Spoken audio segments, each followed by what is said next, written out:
Order. Welcome to this session of the Foreign Affairs Committee. Lord Cameron, Sir Philip, thank you ever so much for joining us today. Our goal is to have a conversation, so it's less about establishing facts, of which we will all be aware, but more understanding your vision and your perspective as you take up this vital role. We're going to try and move at pace, so we may challenge you and drag you back to the subject or re-clarify the focus. But over the next 2 hours, the first hour really will be on Israel-Gaza, given the current circumstances. And then we're hoping to look at Ukraine, China, the Balkans, hostage-taking, and at the end, what we like to call a quiz around the world, where we'll take you to as many countries as we can in as little time as possible. So I hope that will work for you both. Fine. Brilliant. Fabulous. In which case, Foreign Secretary, it'd be very helpful if you could share with us your vision for your time as Foreign Secretary and what legacy you're hoping to achieve.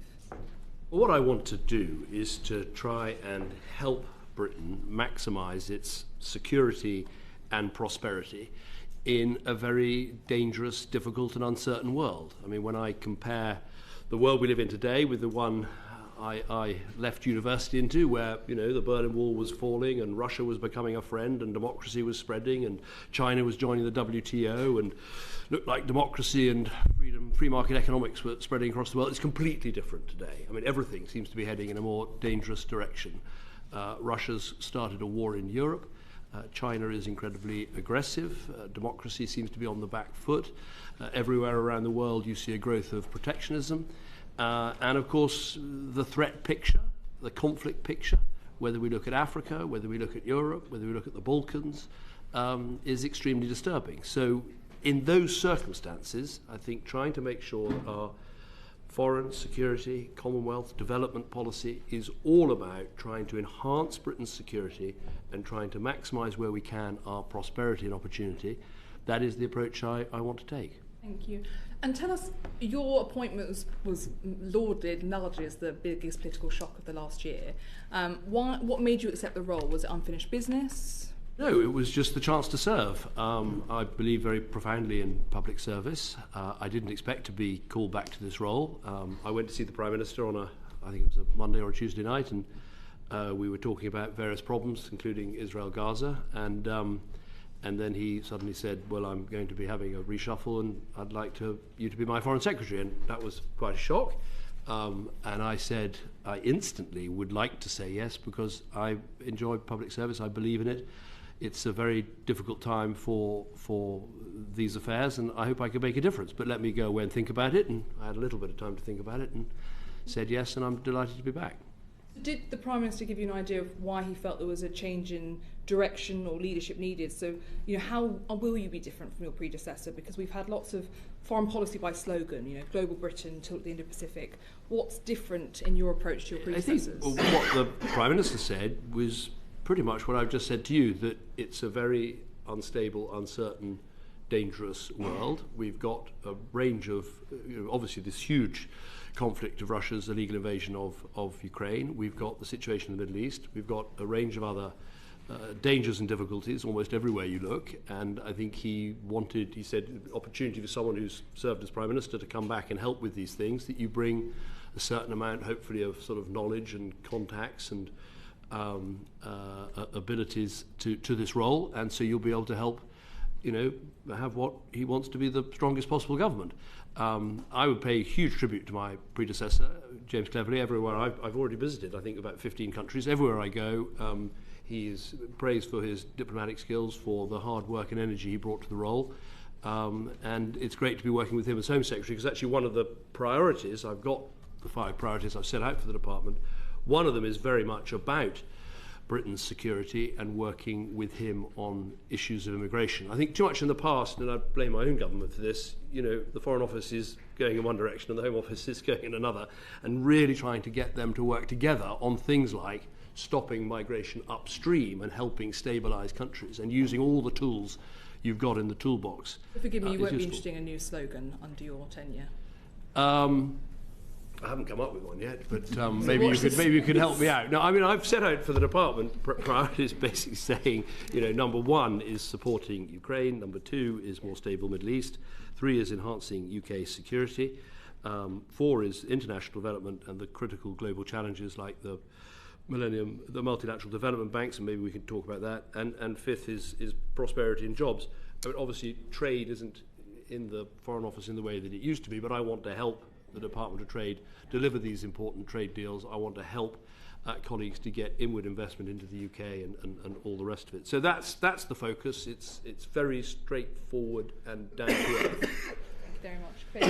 Thank you, Chair. Foreign Secretary, it's interesting that you were as shocked as we were to become Foreign Secretary, but welcome. When you were Prime Minister, you created the commitment to 0.7% of GDP for overseas development aid, and you also vocally opposed the FCDO DFID merger, or the FCO DFID merger. What's your position now? I didn't create the commitment, I delivered the commitment. It was a commitment that actually every country in the G8 made, I think at Gleneagles when Tony Blair was Prime Minister, and I was very proud to be the first of those G8 countries to achieve 0.7, which we did, I think, in 2013. And I supported and backed DFID with, I think, a really excellent Development Minister, Andrew Mitchell, who I'm now working with once again. Look, and I said at the time I was disappointed when we went away from 0.7 and also about the merger, but I said to the Prime Minister when he asked me to do this job that I would accept fully Cabinet collective responsibility, and I will work with what we have now and try to make sure we have the best possible joined up policy of diplomacy and aid, and try and make sure we make the very most of the 0.5% that we have. Politics is a team enterprise. You can't always get everything you want. You have to work out whether you can accept the situation and whether you can accept that Cabinet collective responsibility. I can. I'll defend what we're doing now to make the FCDO work effectively, and I'll defend the fact that at 0.5% it's not as much as it was, but we're still an aid superpower. We've got this excellent development white paper, and we must use that to fulfil our moral mission in the world, but also to make sure our aid policy works for our own security and prosperity. Will you be pushing to go back to 0.7% as quickly as possible? Obviously, the conversations I have with Cabinet colleagues are private, and that's part of the team enterprise. I'm not sure they're that private. Anything you want to change about how the FCDO operates at the moment? I think that something that happened just before I got there is I want it to bed in, see how it's working, which is Andrew Mitchell was appointed Development Minister. I think it was an excellent move. I was worried before that while I could see a case for how the merger would work, I was a bit worried before that there were too many international gatherings on, for instance, Global Alliance on vaccines or Global Fund on AIDS and malaria and the rest of it, where I was worried Britain wasn't fully represented every time. And I think having a dedicated development minister in the cabinet, I think that's really helped.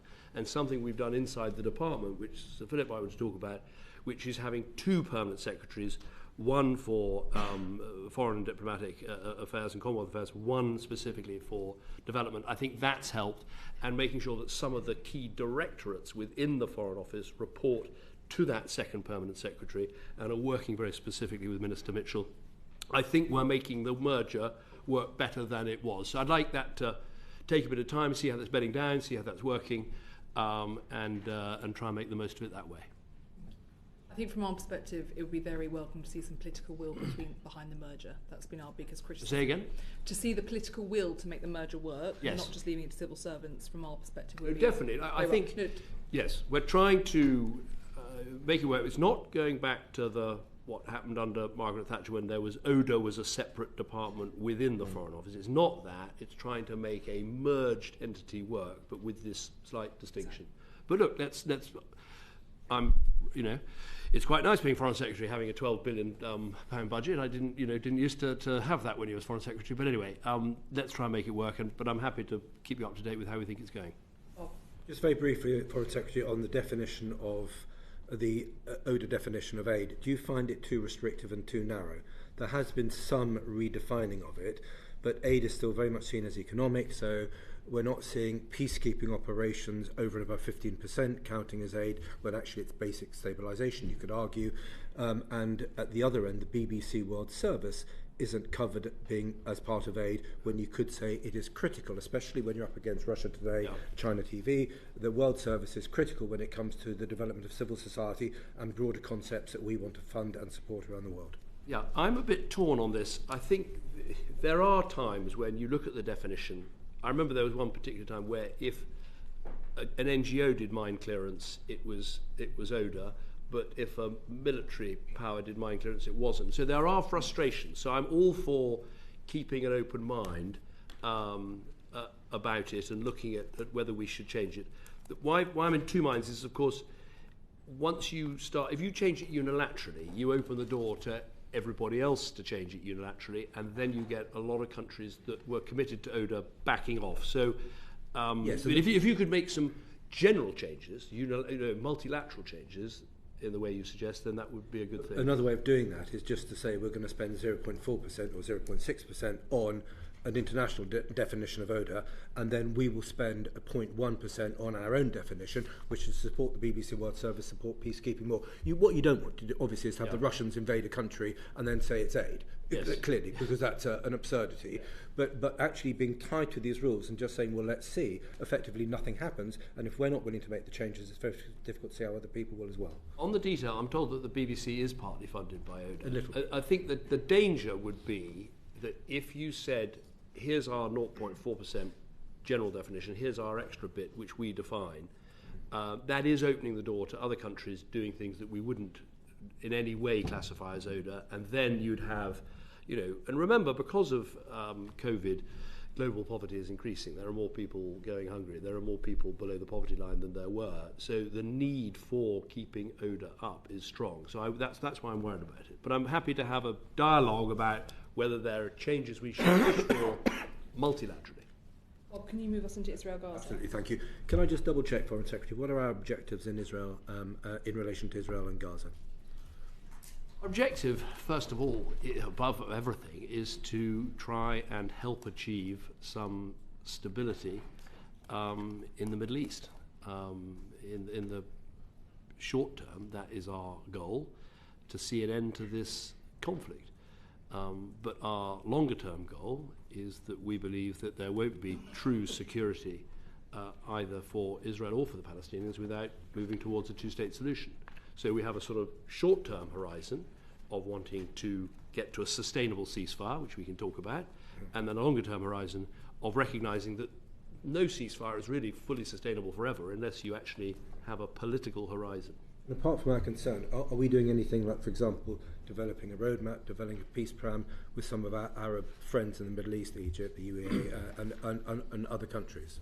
Yes, we are. I've travelled to the region twice already, and I'm sure I'll be going again before too long. And even you don't have to travel to have the sorts of conversations we're having with, for instance, obviously European allies, the Americans, but also crucially with the Gulf and Arab states, about what the future should look like.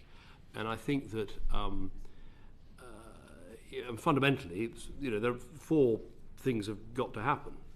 Once this conflict is over, we've got to see a Palestinian-led government in Gaza and the West Bank. We need a concrete plan of support for that government and a plan to help reform and support the Palestinian Authority. We've got to see a massive reconstruction plan for Gaza after this conflict is over. And crucially, we've got to see a political horizon towards a two-state solution, because the way I see it is you won't get the sort of assistance on security, governance and technical help in Gaza after the conflict unless you can convince Palestinian authorities, Palestinian people and Arab states that you've got a longer term horizon towards a two-state solution. Do you think that's remotely feasible? I think given everything that's happened. Yes, you've got to hope that it's feasible. Out of a crisis should come some opportunity. And what's interesting in all the conversations I've had them with the Jordanians, the Egyptians, with the Emiratis, with the Saudis. There's an awful lot, and a lot of people would accept those sort of four planks of a plan in one form or another going together. Does our current position damage our friendships with Arab nations? Fundamentally, I would say it doesn't. It's definitely, there's stress there because, of course, the Arab states all want to see, have called for an immediate ceasefire. They're deeply concerned, as I am, by what's happening in Gaza and the loss of life.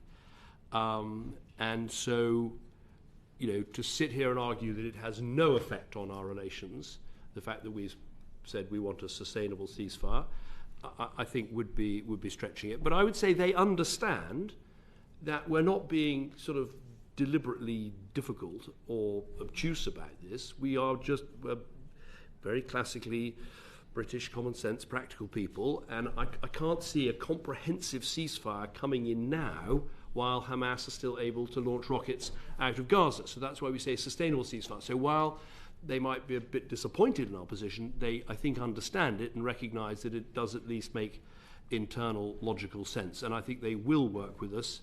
Those relationships are very long-standing, as you know. They will work with us on this sort of agenda. Bob, I'm going to bring you down on that point. Dan. Thank you, Chair, and welcome, Foreign Secretary. Just to follow on to those points, Joseph Borrell has stated that the EU's position on Gaza, Israel, has damaged the EU's relationship with the Global South, and leaked US cables have said similar for the US. Do you feel that is the same for the UK?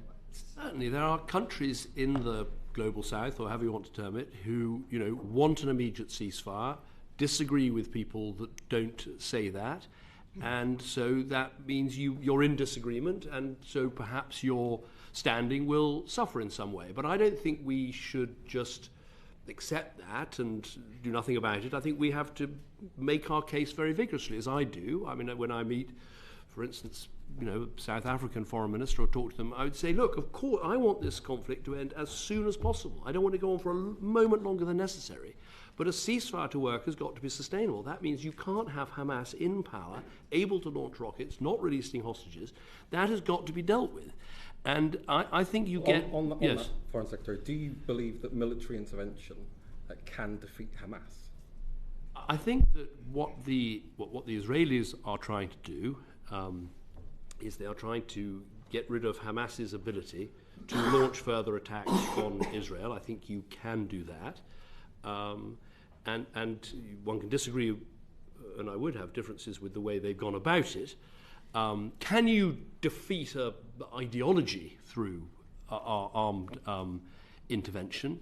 No, defeating an ideology is going to take a lot of other things, including progress towards a political solution to show that politics can work and deliver things. But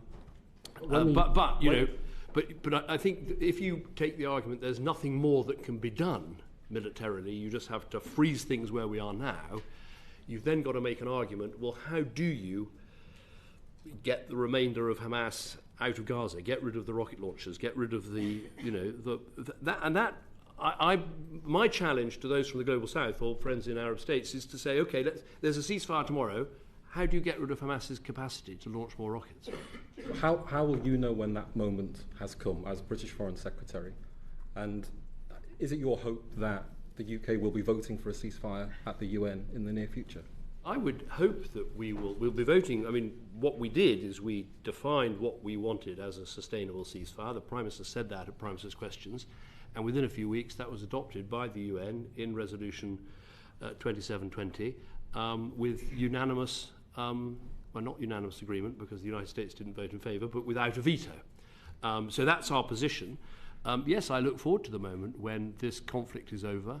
And of course, we spend a lot of time asking what Israel should do next to bring this to an end, to finish we should also spend a nanosecond saying if Hamas wanted, they could end this tomorrow. They could lay down their arms. They could leave Gaza. They are the ones prolonging this conflict in many ways. You've warned against an unsustainable ceasefire that quickly collapses into further violence. But there's a strong feeling, I think, in the international community and in the public that the longer violence continues and the further peace is away, that we're going to struggle to get to peace. I don't disagree with that.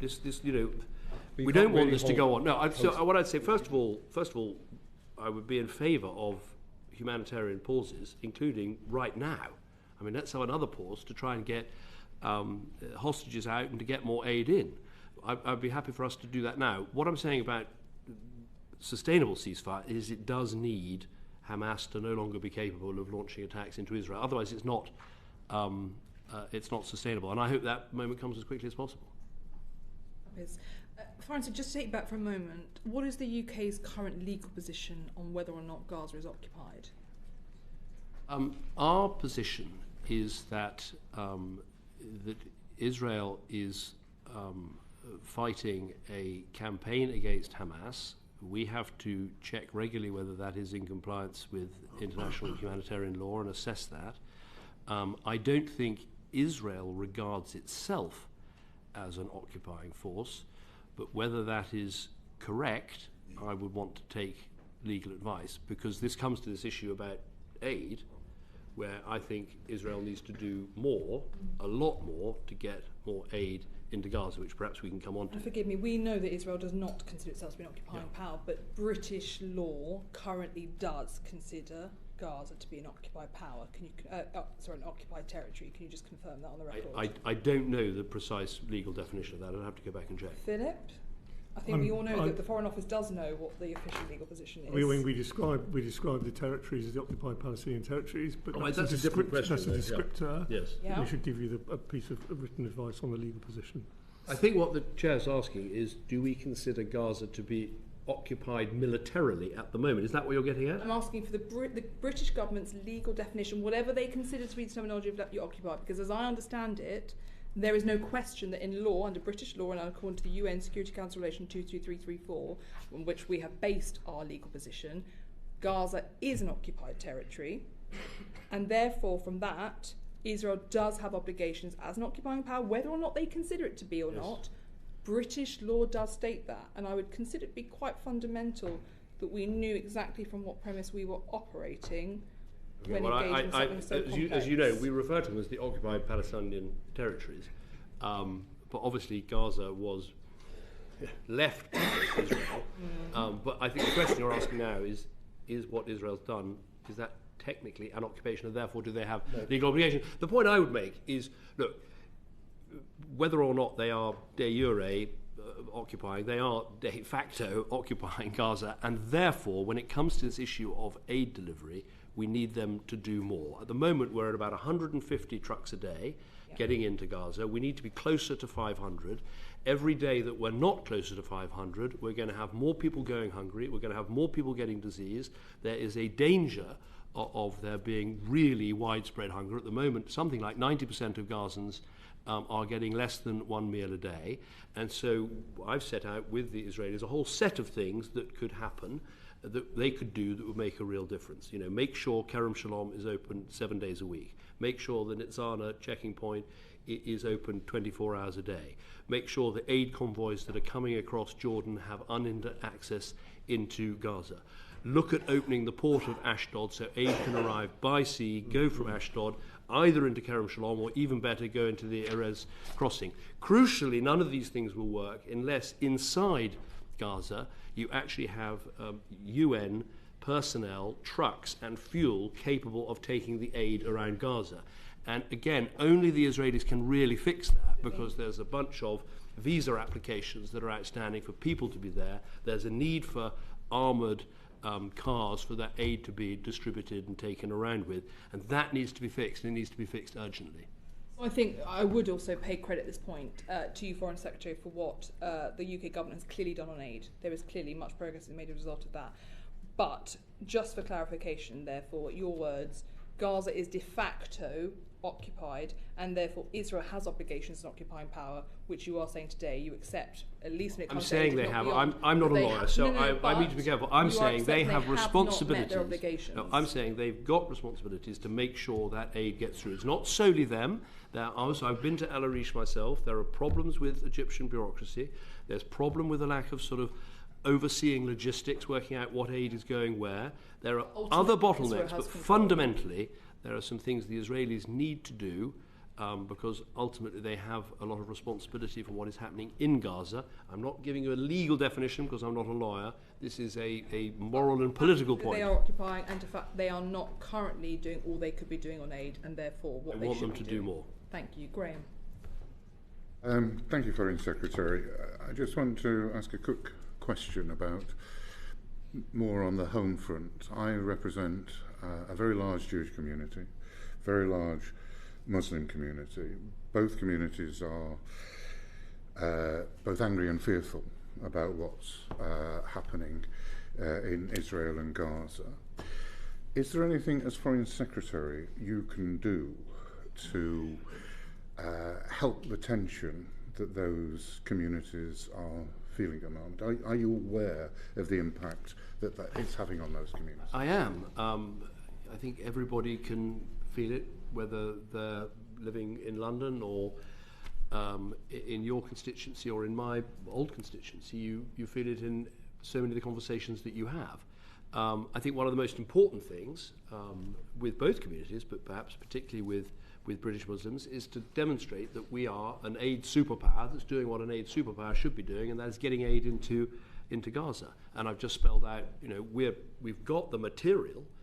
We've already delivered, I think, 74 tons of aid. We could deliver much more if we could deal with these bottlenecks. I think that is hugely reassuring. I think with the Jewish community, it's partly about demonstrating an understanding of just what a catastrophic event, what an appalling event the 7th of October was. I think sometimes people can forget, because of what's happened subsequently, just the scale. If you look at this country the size of Israel, and to lose over 1,400 people in one day in those most horrific circumstances. And I've been to Kibbutz Be'eri and seen with my own eyes where, children were shot in front of their parents, where people were raped, the blood on the floor and the bullet holes in the wall. And it's something you're never going to forget. This happened to a country that's a friend of ours and peace-loving people in these kibbutzes, and showing understanding that we understand why they feel so strongly about that event, and trying to put ourselves in their shoes, I think, is really important. Thank you. Can I just ask a number of quick factual questions? How many UK citizens remain in Gaza, and in particular in the north of Gaza? In terms of the number of citizens in Gaza, I'm aware of, we've got a lot out, and the Israeli, Egyptian and authorities within Gaza have been helpful in doing that. Can you be specific on numbers? I know there are 2 who have got, who want to get out, who don't have any security clearance problems, but who haven't yet got out. What I don't have, but Philip's going to find me the number, we think there's quite a number still of British nationals or dual nationals who are in Gaza, but who haven't asked to leave. Have we got a number? So we can't give you a precise number. It will depend on who's... but Alex Chalk gave precise numbers on the 7th of November, where he said there were 100 Brits that had left Gaza and 100 were still in the country. So that was a long time ago. I think most of those 100 have left. The ones we don't know about are the ones that haven't declared and don't want to leave. Well, those we know who declared, 50% have left. More than that. It's more than 300 now. People registered with us, British nationals and their dependents, have left with our assistance. But the crucial, I think the crucial number is how many are there that are British nationals that want to leave and haven't left, and I think that's a very small number at the moment, but I'll get back to I've got that wrong. And also it's worth recognising, because the department, I think, is doing a good job in difficult circumstances. There's also quite a number of people who have links to the UK. They might have the right to remain in the UK. They might be Commonwealth citizens from other countries who don't have representation in the region, but we do, who we're helping to get out. And there's also journalists and the families of journalists who have a British connection, as it were, because they might work for the BBC or what have you, who we're helping to get out, not to come to Britain necessarily, but to carry on their work from Egypt or elsewhere. Can we be specific about the number of UK nationals who remain as hostages? Yes, there are 2 and British do we have nationals. proof of life? There are 2 British nationals that remain as hostages. I don't want to make any further comment on them. There are also, of course... Do we know they're alive, though? I just don't want to say any more. We don't have any information to share with you. There are also, of course, people very connected to Britain who are also hostages, and we regularly, we're doing everything we can to try and help in both those cases. How many hostages have we managed to get back to the UK?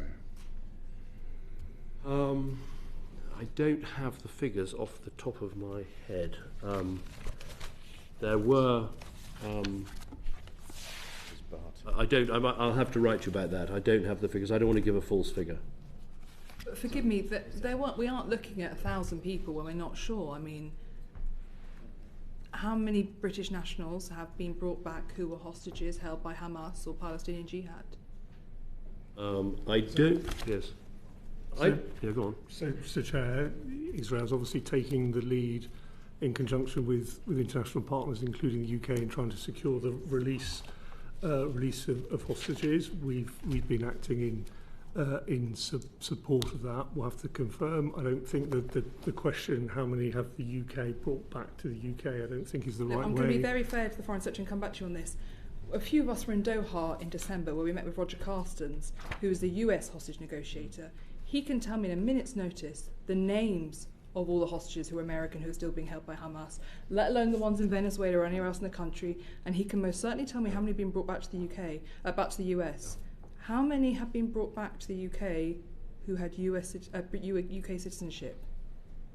There are two, as the Foreign Secretary mentioned, have British nationality who are hostages. There are others who are connected to the UK through family ties. I think the answer to your question is brought back to the UK by the UK government is I think it will have to confirm. I don't really care who brought them back. I care about British nationals who were held hostage. How many have been brought back? Let me confirm after this, but I'll speak for myself rather than the Foreign Secretary. I don't think there are any. Okay. So the answer is 0. Yeah, I think that's right. And I understand, and I will say from our discussions with the hostage negotiators, we know that citizenship is not being taken into account in terms of release. Yes. Whereas obviously many of us hoped at the start that maybe foreign nationals would be the first to be released. That's not the case. But as you understand at the moment, there are no British nationals who are being held by Hamas. And I understand why you may not feel able to share how many there are for various reasons, but no one has been able to be brought home as yet. That's right. But one of the things I did when I got into the department was to make sure we're saying, yes, of course, we must make sure we do everything for British nationals, but there are people who've been taken hostage, who are deeply connected. Absolutely. Sister of, brother of, son of, and we must do everything we can for them. And I think when you get into that category, there are people who are connected to British citizens who have been released. You know how many? Because then you're getting into, how many different connections there are. But of the British nationals, 2 and none have been released. One last question. Sorry, Graham, please. If I may, I mean, you may or may not know the answer to this, but are you able to assess the threat to British hostages from the IDF bombardment in the area, and have you made any specific representations to the IDF or the Israeli government to protect those hostages? We raised the issue of not just the British hostages, but the hostages connected to Britain and the hostages more generally every time we speak with Israeli ministers. The last call I had was with Minister Dermer on Saturday morning. I raised the hostage issue with him then. We always raise that issue. And of course, in Israel itself, there's a huge lobby on behalf of hostages and wanting to get the hostages home and save the hostages. So yes, we raise it on every occasion. Thank you. Thank you, Graham. Moving to the conduct of the military operation, I'd be interested in your assessment of Hamas's current capability, how much it's been degraded and what their intent is. I have to be careful what I say, but I've seen figures suggesting that they have lost well over 50% of their capacity and capability in terms of being able to launch rockets and all the rest of it. I don't think I can go further than that. But their ability to launch rockets into Israel has been significantly degraded, but as we've seen, they have still launched rockets in recent days. The Israelis obviously said over the weekend that they'd now dismantled Hamas's military infrastructure in the north of Gaza. You touched on your answer to Dan about the need for pauses. Is that not perhaps an opportunity that we bring in a humanitarian pause in the north of Gaza? If Hamas has been dismantled, as the Israelis are saying they have succeeded in doing so, do we need to look at particular areas having humanitarian pause once it's appropriate? Otherwise, what is the objective currently in the north of Gaza as you understand it? That's a very good point. I mean, what we have pushed for with Israel is to say consider humanitarian pauses. We haven't particularly focused on an individual area.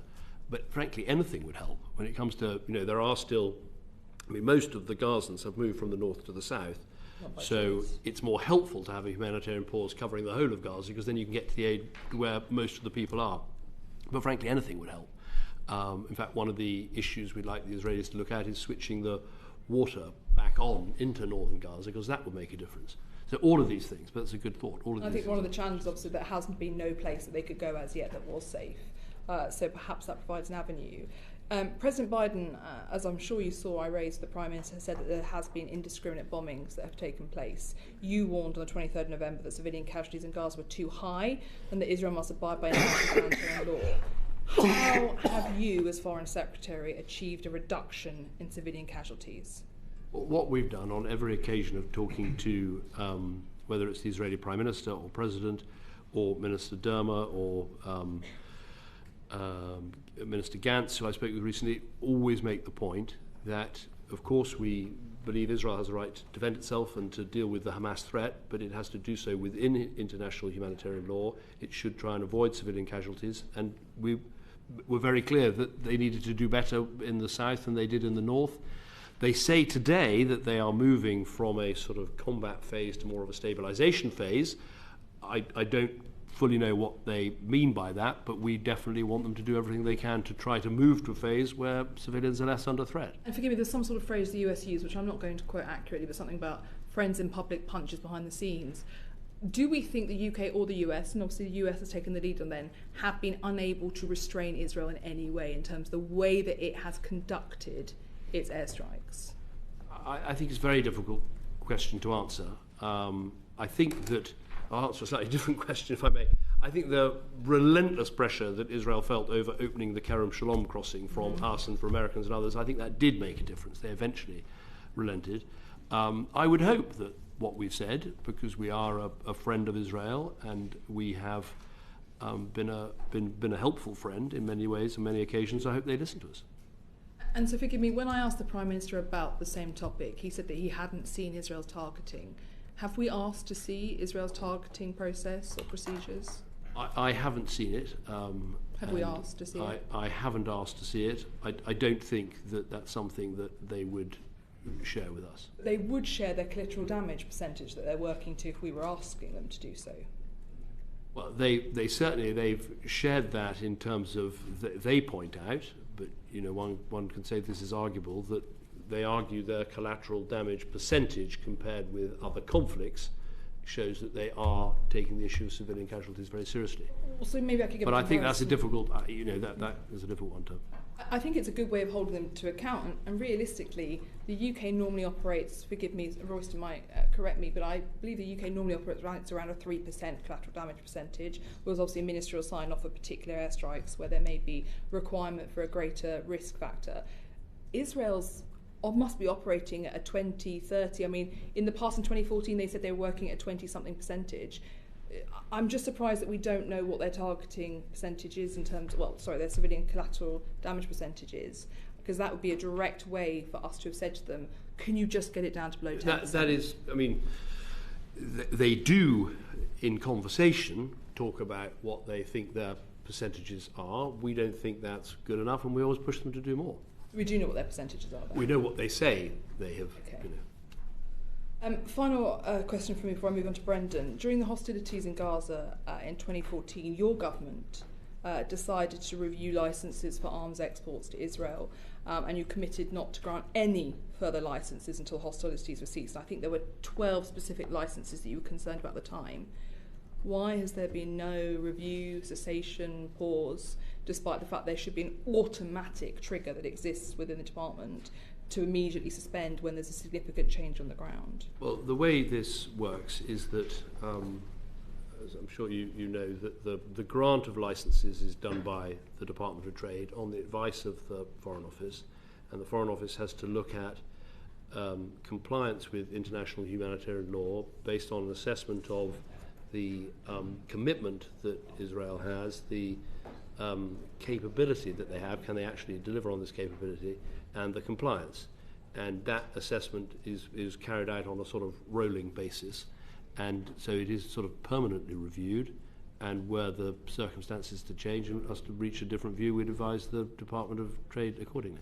The immediate handbrake that, for example, after the terrorist attack in Kosovo, there was an immediate handbrake put in place in terms of sales of arms to Serbia. There was no immediate handbrake, as I am aware of, on this situation, despite there having been an enormous terrorist attack and then a response. And there hasn't been a specific I think it's review because of the licences. circumstances, I mean, the circumstances are different because of October the 7th being such a hostile attack on Israel, and the government's position that Israel has a right to defend itself and a right to try and stop Hamas from launching future terrorist attacks, that there wouldn't be odd to have an automatic handbrake.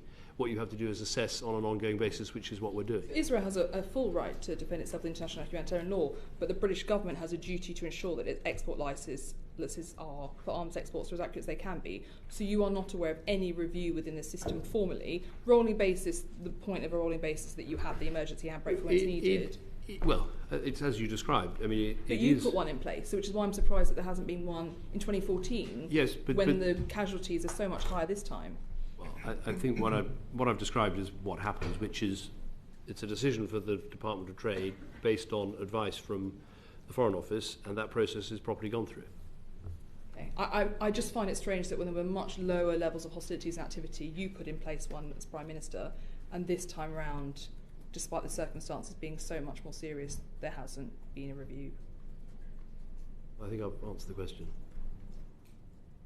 Brendan. Thank you, Chair. Foreign Secretary, have you received any guidance or advice or received any submissions from FCDO or government lawyers that Israel may be in breach of international humanitarian law? Say that again? Have you received any legal advice from the FCDO or government lawyers that Israel may be in breach of international humanitarian law? What I've received is advice as part of this process that I've just described to the Chair, and the advice then was passed on consistent with that advice, as it were, to the Department of Trade. No, in terms of Israel's actions post-October the 7th, are you... Okay, let me ask you personally, have you seen any evidence, been made aware of any evidence, or have reasonable grounds to believe that Israel has breached international humanitarian law? No. Well, what I have to do is act on the advice that I'm given, and that advice is based on what we believe is happening, and so we ask a whole series of questions of the Israeli government about individual actions that are brought to our attention, and then we receive advice on that, consider that advice, and then pass it on to the Department of Trade for them to make the decision about arms exports. I understand your relationship with the Department of Trade, but what I'm asking you, Foreign Secretary, is have you been made aware or seen any evidence or have reasonable grounds to believe that Israel has breached international humanitarian law?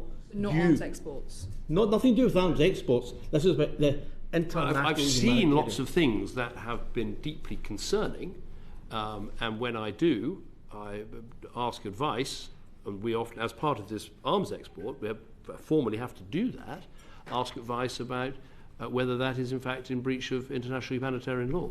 And in your assessment as Foreign Secretary, has Israel at any point in its response breached international humanitarian law? My job is not to make the legal adjudication, because I'm not a lawyer. It's for me to consult my lawyers in the department and say, will you reach a judgment about whether this does breach international humanitarian law based on, as I said, the commitment, the capability and the compliance. No, that takes me back to my initial question then. Have your lawyers in the FCDO or in government given you any advice as to whether Israel has breached international humanitarian law? Because you seem to be saying to us that it has been examined by the FCDO. So I don't want to sound like I know what you're asking, and I don't want to answer it. Well, I don't want to be difficult. I don't want to give an inaccurate answer, and I don't want to, I've described to you the process because it's a process. So of course you see lots of things that you think, well, is that in line with international? Is that in line? And so that's a process that the Foreign Office has to go through to look at those instances to put questions as part of this process to the Israeli authorities, to consider those answers, and then to give me the considered advice. Given all that, does that mean we think that Israel is in breach of human rights, international humanitarian law? If the answer is yes, one set of advice goes to the Department of Trade. If the answer is no, another set of advice goes. That's the way it works. Okay, well let me take you away from process to more specifics. About 2 or 3 minutes ago, in answer a reply to the chair, you said, and I quote, "One of the things we'd like the Israelis to do is switch the water back on." Now, that says that they turned it off. It says that you recognise they have the power to turn it on. Therefore, isn't turning water off and having the ability to turn it back on but choosing not to, isn't that a breach of international humanitarian law? It's just something they ought to do, in my view. Of course they should do it. Every human being would say you don't cut people's water supply off. But I'm asking you, in your position as Foreign Secretary, around the point of international humanitarian law, if Israel have the power to turn the water back on that they turned off, surely that is a flagrant breach of international humanitarian law. Well, I'm not a lawyer. My view is they ought to switch it on, because the north of Gaza, the conflict is now effectively over there, and so getting more water and power into northern Gaza would be a very good thing to do. You don't have to be a lawyer to make a judgment about that. You just have to be a human being. Forgive me, Sir Philip, under international obligations, do occupying powers have an obligation to provide access to water, yes or no? You're asking me a technical legal question. Sir Philip, I'm really, forgive me, you and I have played this dance enough times. We all know that under international law there is an obligation for occupying powers to provide water. You're asking me a technical question about occupying powers and what their obligations are in international law. I imagine you're correct, Chair, but I'm also not a lawyer. I also just would point out, Philip, just bear in mind, we've come to such a good place working with you, because we have the confidence that you do know these details, and that's what your colleagues say. You know that it's not that you presume I'm correct. That is the duty on an occupying power. Yeah. So, yes. Chair, I think that is right. So yes. But I would also add that in answering your questions earlier about occupying. I'm not asking you to apply it to Israel. The facts are, though, that they are required to.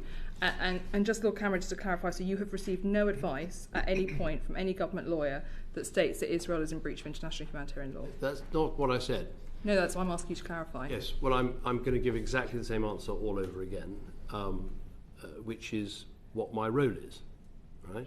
I'm not interested in the role, I'm interested in the legal advice you've received. Yes, well, the legal advice I've received is consistent with the fact that we have not changed our export It's not about arms procedures. Exports. It's about international humanitarian law being upheld when it comes to aid, when it comes to the way in which airstrikes have been prosecuted, everything else. We're one question on arms exports. We've moved from them in any realm, in any respect. So you've never had a piece of paper put in front of you by a Foreign Office lawyer that says that Israel is in breach of its international humanitarian commitments under international humanitarian law. Look, the reason for not answering this question, I can't recall every single bit of paper that's been put in front of me. I look at everything. I mean, of course, there are lots of things that have happened where you think, well, surely that was something that shouldn't have happened, and so I don't want to answer that question because. Forgive me, in 2013, you were quite happy to say from the dispatch box that war crimes had been committed by the Assad regime when it came to chemical weapons use, and 2 years later, you were happy to say that Hamas had committed a war crime when they shot rockets into Israel. Yeah, well, I do think there's a difference between using chemical weapons to kill people and Israel fighting a conflict where they're trying to deal with a terrorist force that inflicted an appalling attack on their country. It's a difference in setting or specifics or scale, but not in principle, which was your willingness and ability to determine whether or not international law had been broken. I'm not sure we're going to get a lot further with this. I mean, if you're asking me, am I worried that Israel has taken action that might be in breach of international law because this particular premises has been bombed or whatever? Yes, of course I'm worried about that, and that's why I consult the Foreign Office lawyers when giving this advice on arms exports. So that's why I don't. If you put it that way, I'm happy to say yes, of course. Every day I look at what's happened and ask questions about is this in line with international humanitarian law, could the Israelis have done better to avoid civilian casualties? Of course I do that. We have no doubt that you'd ask those questions. It's about the response you've received. Yeah, I understand the question that you want to answer, but the question that I want to ask is the point: have you received legal advice which says that Israel is in breach of international humanitarian? The short answer to that is no. But I want to qualify it instantly, because it's not fair on the lawyers, because of course the lawyers give you lots of advice saying, look, we're worried about this event, that event, this event, that event. We're going to go away, we're going to consult with the Israeli authorities, we're going to ask a bunch of questions, and then we're going to give you considered legal advice, given everything, on the basis of, capability, commitment and everything else. Have they broken international law? So that's why it's not really a yes or no answer. But I'm trying to be helpful by sort of explaining how the job works. Okay, does that help at all? No. But unfortunately, I think it's as good as we're going to get from you. Can I ask, finally, Chair, Foreign Secretary, what assessment have you made of the Israeli ambassador's claim that every school, mosque and every second house in Gaza has access to tunnels and ammunition? Now, she said that in a television interview, and when pressed on whether that means the complete destruction of Gaza by Israel, she replied, and I quote, "Do you have another solution?" So in your opinion, was she freelancing when she was speaking to that television interviewer, or was she speaking for the Israeli government? I don't agree with that approach. Look, if you're asking me... No, I'm not asking you about the approach. I'm asking about, do you think she was speaking to the Israeli government, or was she freelancing? I don't know. I would hope that is not the position of the Israeli government, because it's the wrong position. Okay, thank you. Just very quickly on this point, and I'm not trying to scratch the same sore. Well, I'm trying not to be difficult. By the way, none of the individuals released so far live in the UK. No British hostages have been released, as I said. I just didn't want to give a wrong answer. I don't want to bang on the same point, but I want to try to ask it in a slightly more productive way. I'm not asking you to be a faux lawyer, okay? I'm also very aware that in Hamas, you have an organisation which doesn't pretend to do anything by any moral justification that we recognise. That it slaughters people, that it rapes people, that its approach to sexual violence is despicable, etc., etc. And I also understand that Israel, probably rightly, feels that the world is always very quick to judge its actions and really never bothers to judge the actions of those people, be it Iran, Hezbollah, Hamas, the Houthis who are trying to attack it. Having said that, reading between the lines, what you seem to be saying is not that you've had lawyers say that they're breaching international law, because actually it's very difficult to argue that, because you have to understand the Israelis' legal approach to what they're doing and how they judge proportionality. But I'm assuming, reading between the lines, that your lawyers are saying that potentially the Israelis are vulnerable to a challenge from the Hague Court and from elsewhere, that in some of the things they are doing, in potentially relation to proportionality, there is a vulnerability. Is that a better way of asking? Close to that. It's close to that. Look, in all these cases, there's a question mark as to whether it is in breach of international humanitarian law, and that's why you have to go back, look at the episode of what in particular was bombed, and then ask yourself a bunch of questions, which is what the lawyers do, and they give you that advice. The advice has been so far that they have the commitment, the capability and the compliance, but on lots of occasions that is under question. Right. That's hopefully a better way of putting it. There's always a law-governed process. There's always a question, as you'd expect. Please. Thank you, Chair. Foreign Secretary, 10 years ago you were very outspoken on Gaza being what you called an open-air prison. I just want to say some of the statistics today that I have for the record, where 1.9 million people have been displaced, 70% of Gaza's residential buildings have been destroyed, most schools have been destroyed, most hospitals have been rendered inoperable. And this week, the International Criminal Court will hold public hearings on South Africa's application under obligations relating to the Genocide Convention. Could you give your views on that, the government's views? Well, first of all, on the South Africa case I think it's the International Court of Justice rather than the International Criminal Court, but I don't think that is helpful. I don't agree with it. I don't think it's right. I don't think we should, bandy round terms like genocide in this case. I don't think that's correct. That doesn't change our long-standing position that ultimately it is for courts to decide to define to define genocide, not for states. But I'm very, very clear about that. In terms of what I said about Gaza, it's been unsatisfactory for years. The fact that there has not been, better access to and from Gaza, and the situation in Gaza has been not for courts to determine, is it? It's for states who are party to the convention. It is ultimately the long-standing position of the British government on all questions of genocide. Philip will pick me if I've got this wrong. Is that it's not for a government to say that's genocide. It's for a court, the ICJ or the ICC, to determine genocide. It's not for the UK government to consider the risk of genocide in any case. Of course, if we want to, as we have on other occasions, put information into a court when they're considering a question, we are at liberty to do that. And we've done that, I think, in the case of what has happened recently in Burma. Predates my time as Foreign Secretary. But you're asking me specifically about the South African case. I don't think, our view is that Israel does have a right to defend itself, must act within international humanitarian law, should avoid civilian casualties, should do better on that grounds, but we don't believe that calling this genocide and claiming this as genocide is the right approach, and we don't agree with what South Africa is doing. Thank you. Ranil. Lord Cameron, I actually agree with you that sometimes it's not about the technical IHL definitions, and it's around that gut feel of, is this right or is this wrong? So can I pivot to another issue around the West Bank? Because what's your view of the increase in violence that there's been there? And have you had conversations with the Israeli government to try and reduce it? Yes, I agree with you. I think what is happening in terms of settler violence is unacceptable.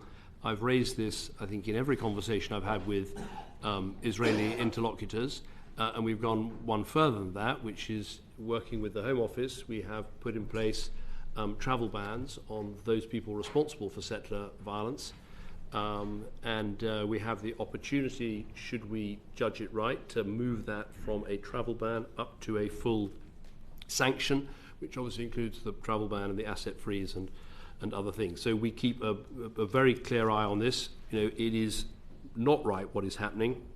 It's also, as well as being terrible for the Palestinian people that live there, this is long-term, very bad for Israel, because Israel needs fundamentally a two-state solution in order for it to have the security it needs. And so it needs to make the West Bank as a functioning political space. So why are we only seeing escalations then in the violence? Given that you're making representations, others are making representations, why is this not working? I think it's a range of things. You've got, because of what happened on October the 7th and what's happened subsequently, you've got a rise of tensions across the occupied Palestinian territories and in the West Bank. You've got the extreme, settler movement who have been perpetrating these acts. You've got some politicians in Israel that don't call them out, indeed even support them. And that's why it's very important that proper friends of Israel, including Britain, do call this out and are very clear about it. So given that you've announced that you're going to, you have banned settlers from entering the UK, what would be the trigger to up that to full sanction? What would be the trigger in your mind? I think it's a very good question, and I can't give you an absolute hard and fast answer. I think a sense that if this continues, if it gets worse, if more acts are carried out, then we'd consider taking the travel ban up to a full sanction. But more acts being carried out, they are being carried out. This is happening all the time. So I must press the point. No, I know, and I don't. I mean, if you're asking for a sort of matrix for the decision, I don't have one, but it's a very good point, and I'll go away and think about it. But there's no hesitation. I mean, our view is this is not right. We need to act. You should use your sanctions and your deterrence in the smartest way you can, and we're happy to do that. Very quickly before Royston takes us into the wider conflict, you touched earlier about the need for reconstruction, your first answer. Israel has said that they are looking to the EU and the US to reconstruct and pay for the reconstruction of Gaza. Can I ask if you agree with that? I think it's going to take a giant international effort. Because the level of the destruction is so great. I think we're going to have to try and bring together, I know this is something that your committee's looked at, bring together a whole group of countries that include the Arab and Muslim states. We're going to have to bring together the main European powers and America into some form of contact group that works on this together. We're going to need as many people as possible to join the effort. Should it not be for Israel, though, to lead on the reconstruction? I mean, to go to Randall's point, they were able to find $70 million to fund the expansion of illegal settlements over the next year, despite lobbying by this government to stop that. Surely Israel should be leading on the reconstruction of Gaza. I think it will take more than any one country to do this. And then very briefly on the point you touched on, the contact group, obviously I have been urging the creation of a Palestine contact group. One of those aspects would be, for me, the priority is track 2 diplomacy. You know, we need to get civil society, women, youth, other groups in the room who are ready to talk about a long-term peace. The day after, as His Majesty from Georgia wishes to refer to it as. Are we even anywhere close to bringing together track 2 diplomacy? Because that is something the UK could lead on and could do now. I think there's a lot of conversations taking place about this. Obviously, one of the difficulties is some countries have been less inclined to talk about it until the conflict is over.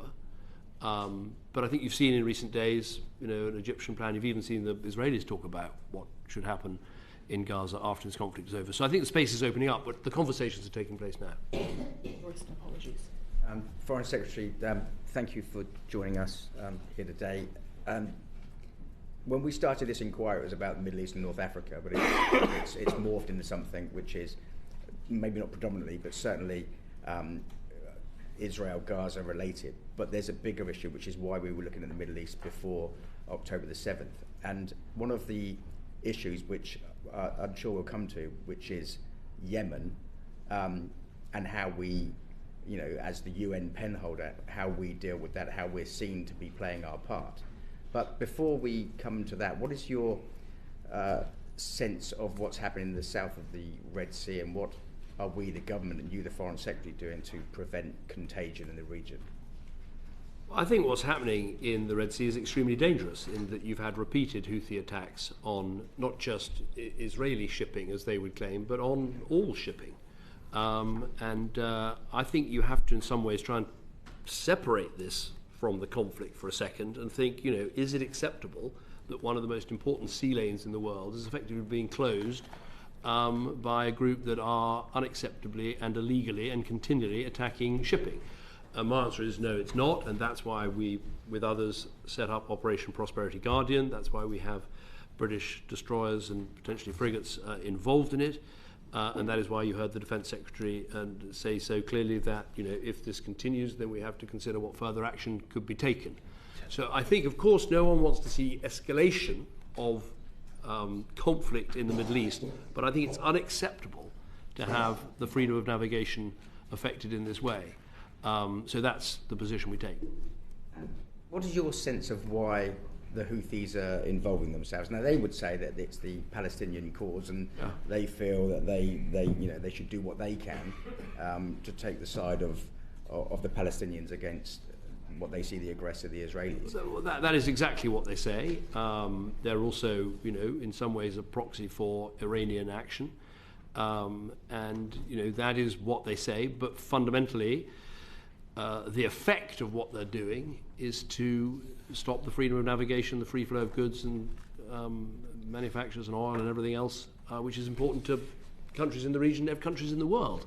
And I just don't think we can accept this continued prevention of the freedom of navigation. So that's what they say, but it's illegal, unacceptable, has to stop.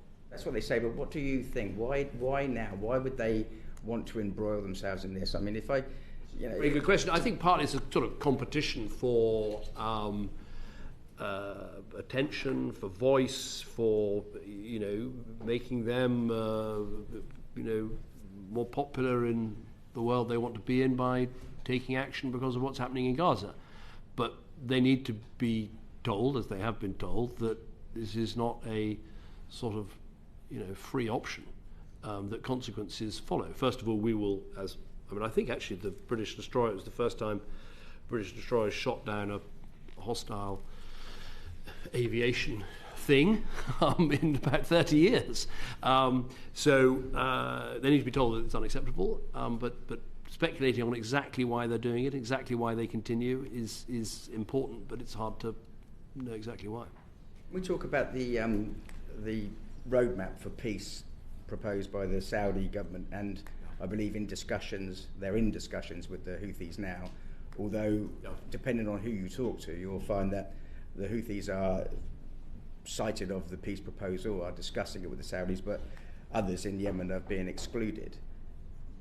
What's your sense of that? And do you see the same thing that we have been told by others, that this is sort of turning into a Houthis-Saudi deal as opposed to a Yemen solution, which may be, in the way that Gaza and Israel may be, a two-state solution? I think what I see, and I'd praise the Saudis for doing this, is a genuine attempt at a peace process to bring this long-standing conflict to an end. And these processes only work if you include all the relevant participants in it. I mean, if you take a step back and ask why we're in this situation, I think there's a good case to be made that if you go back, 10 years to when this conflict began, and maybe we could apply this to other situations, that, for all of the difficulties of dealing with the Houthis, if you leave a significant part of a country out of a peace process, it doesn't work. So I would applaud the Saudis for what they're doing. I hope this peace process is yielding results. It looks like it is. It looks like they've made real progress. But that doesn't mean the Houthis can go about attacking ships in the Red Sea. And in fact, I think if you ask the Saudis what their view is, they would say that pretty clearly too. Which brings me to the point of why they might be doing it. But the argument is that the Houthis are having these discussions with the Saudis, but the south of Yemen are being excluded. And back to your point that you can't have a peace process unless everyone's involved, then it looks to me like there may be a flawed process. And of course, we are the pen holder. We've spoken, when we were in Doha a few weeks ago, we've spoken to the US envoy. The UN envoy has just come back from Muscat. I mean, everyone's talking about this, but there are groups of people in Yemen that feel they've been excluded. Well, you make a good point. Let me go away and let me take that away. But I think I would apply it to, Afghanistan, Iraq, all these situations. Fundamentally, if you want to try and bring peace after conflict, you need to include all the parties to that conflict and all the parties in the country to have the best chance of success. One final, if I may, on a peaceful solution to the region, the Abraham Accords, and indeed, although not the Abraham Accords, but Saudi normalisation with Israel. Do you think that those agreements, those arrangements are now in jeopardy because of what's happening in Israel, Gaza? I think my instinct is that if you go to the Emirates or Bahrain or Morocco, they're very committed to what they agreed to. They see it as a good advance. It's obviously under some pressure because of local opinion, but I think they're committed to it. I think actually the Saudis, in the medium term, would still like to get that back on track. I think there's a genuine view that part of peace for this region is recognition of Israel by these major powers, but it needs to be accompanied by, you can't leave the Palestinians out of this equation. You've got to have the Palestinians feeling that they can live in dignity and security in the Palestinian territories with a state of their own. Do you think, therefore, last question, Chairman, well, we talked about it's going to have to be an international effort to rebuild Gaza. Do you think that it is incumbent on the Middle Eastern Gulf countries and others to be the largest part of that solution? They've obviously got huge capabilities and capacity to do that, but I think it's going to be quite a diplomatic effort to get everybody around the table and to get everybody to contribute, as the Chair rightly pointed out. You didn't touch too much the foreign sector in Iran. Bob, do you want to quickly... Yeah, thank you, Chair. Just very briefly, I know it's a big subject, and I know we're trying to be very tight on time.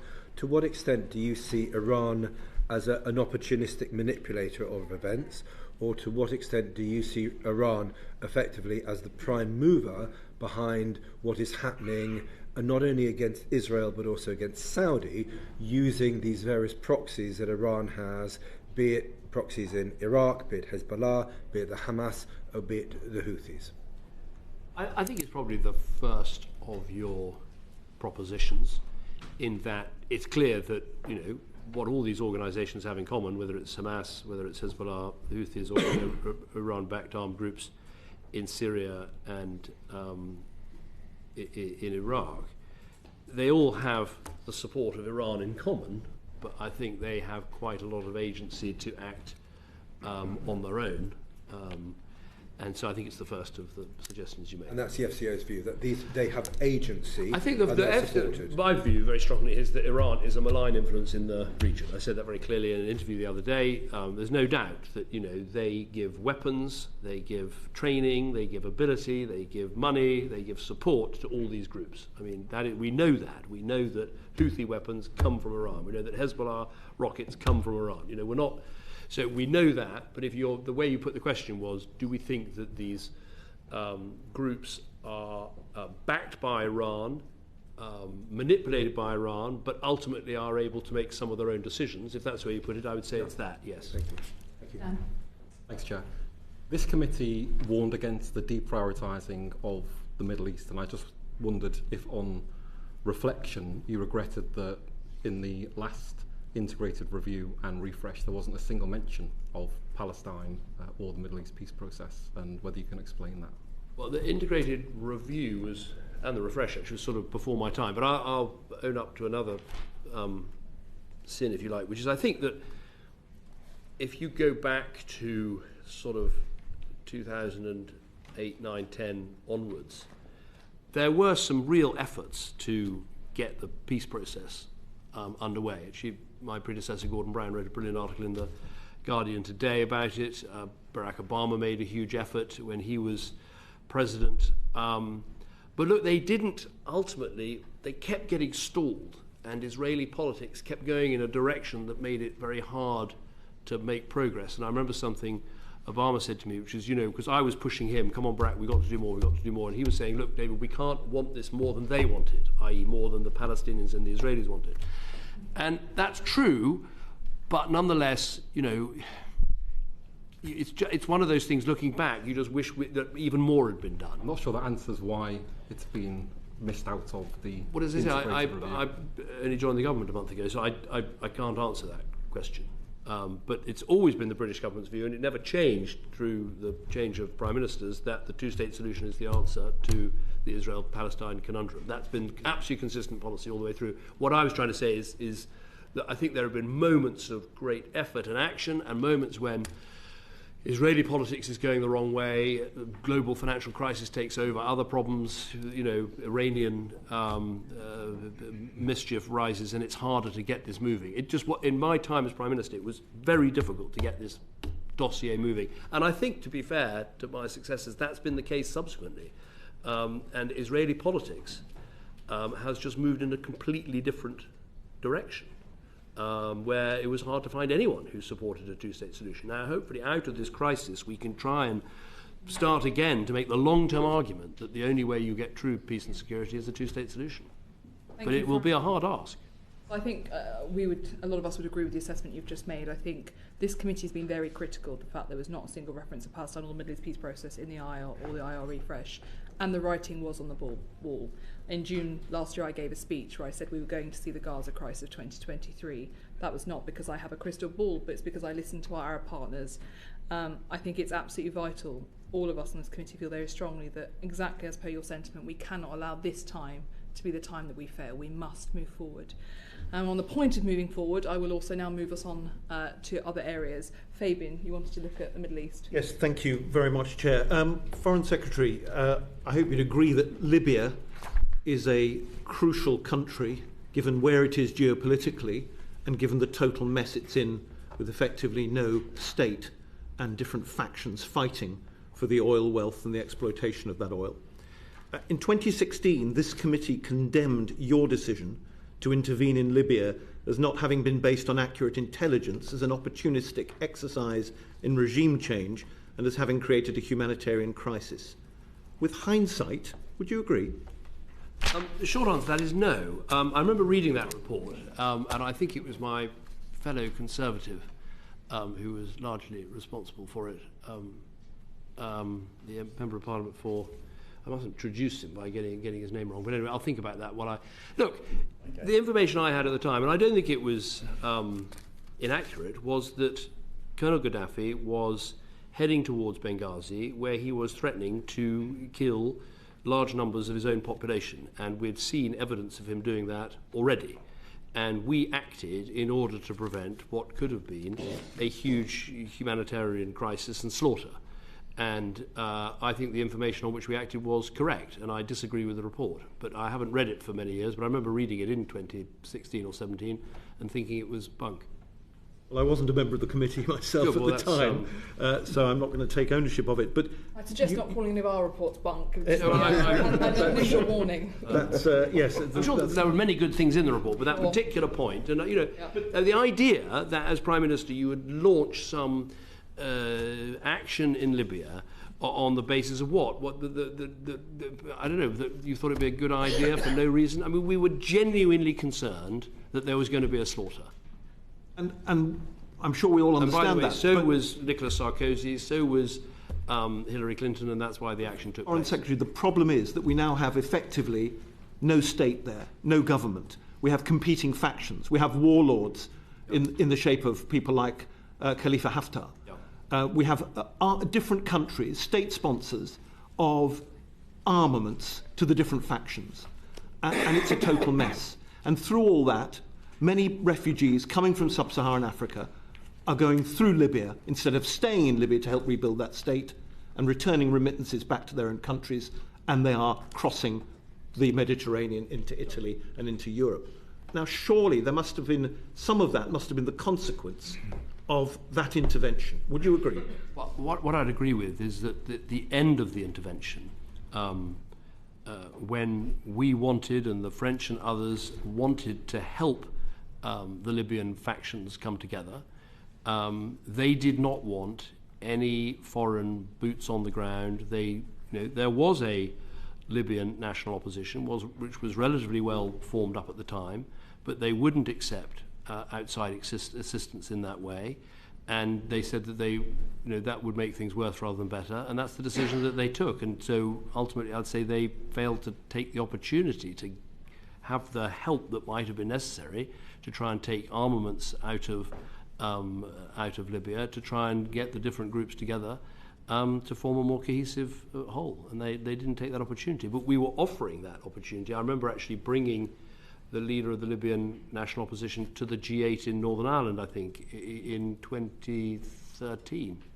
to have exactly that conversation. But it wasn't something we could make work. And there was obviously, after the Iraq War, great nervousness about putting boots on the ground, but we were willing to try different things if they wanted to, but they didn't want to. The blame lies squarely with the Libyans rather than outside interference or intervention. Well, it's up to you to decide what you think. My view is it was right to intervene. It was right to stop Gaddafi killing his own people. It was right to give that country a chance of a brighter future. They didn't want to have that help in reconstruction, and that's the view that I take. Can I move us to the other end of the Maghreb, to Morocco?